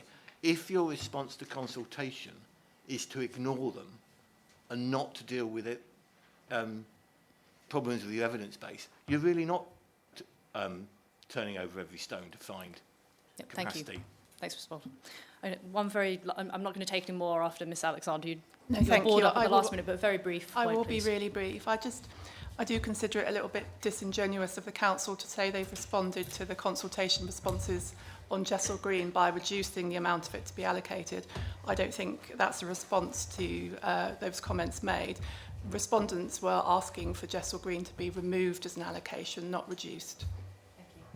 Before we break for lunch, I'll just ask the council for if you could just explain for me a little bit briefly about this G4 report. It's something I'm not clear on, and respond to Mr. Pinnock's points, and then we'll break for lunch. I think you're referring to the 4 global reports. They did 3 studies for us, which form part of our evidence base. Playing pitch strategy, built facilities strategy and sports facilities. There are in the evidence documents on the website. Those were studies that we commissioned after the Regulation 18 stage in response to comments that we received, and particularly comments from Sport England, and needing to do some additional work. And that has fed through to our infrastructure delivery plan work to work out what we need to provide by way of facilities during the plan period for existing and future residents. So any consultation they did was part of the work they were doing for their evidence base. It wasn't consultation on the local plan per se, just to be absolutely clear about that. In relation to Mr. Bolton's points about the assessment of sites, we met after the Regulation 18 stage with all the emission sites, and there were written notes which we exchanged with parties as a result of those meetings. So Mr. Bolton and his clients took part in those meetings and certainly would have received those notes. And those sites were reassessed as part of the 2017 work leading up to the local plan submission version.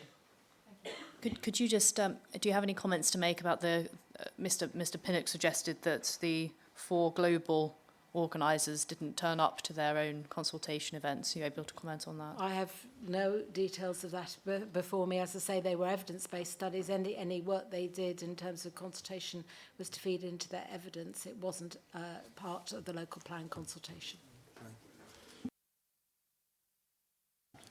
If it's helpful, Madam, I'm sure we can provide you with the references of the consultation that they undertook, and I'm sure it's detailed within their reports.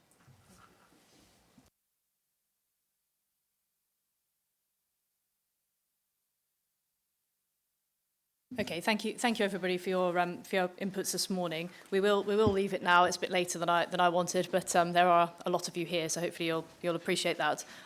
We will come back at 2 o'clock for a lunch break. Thank you very much.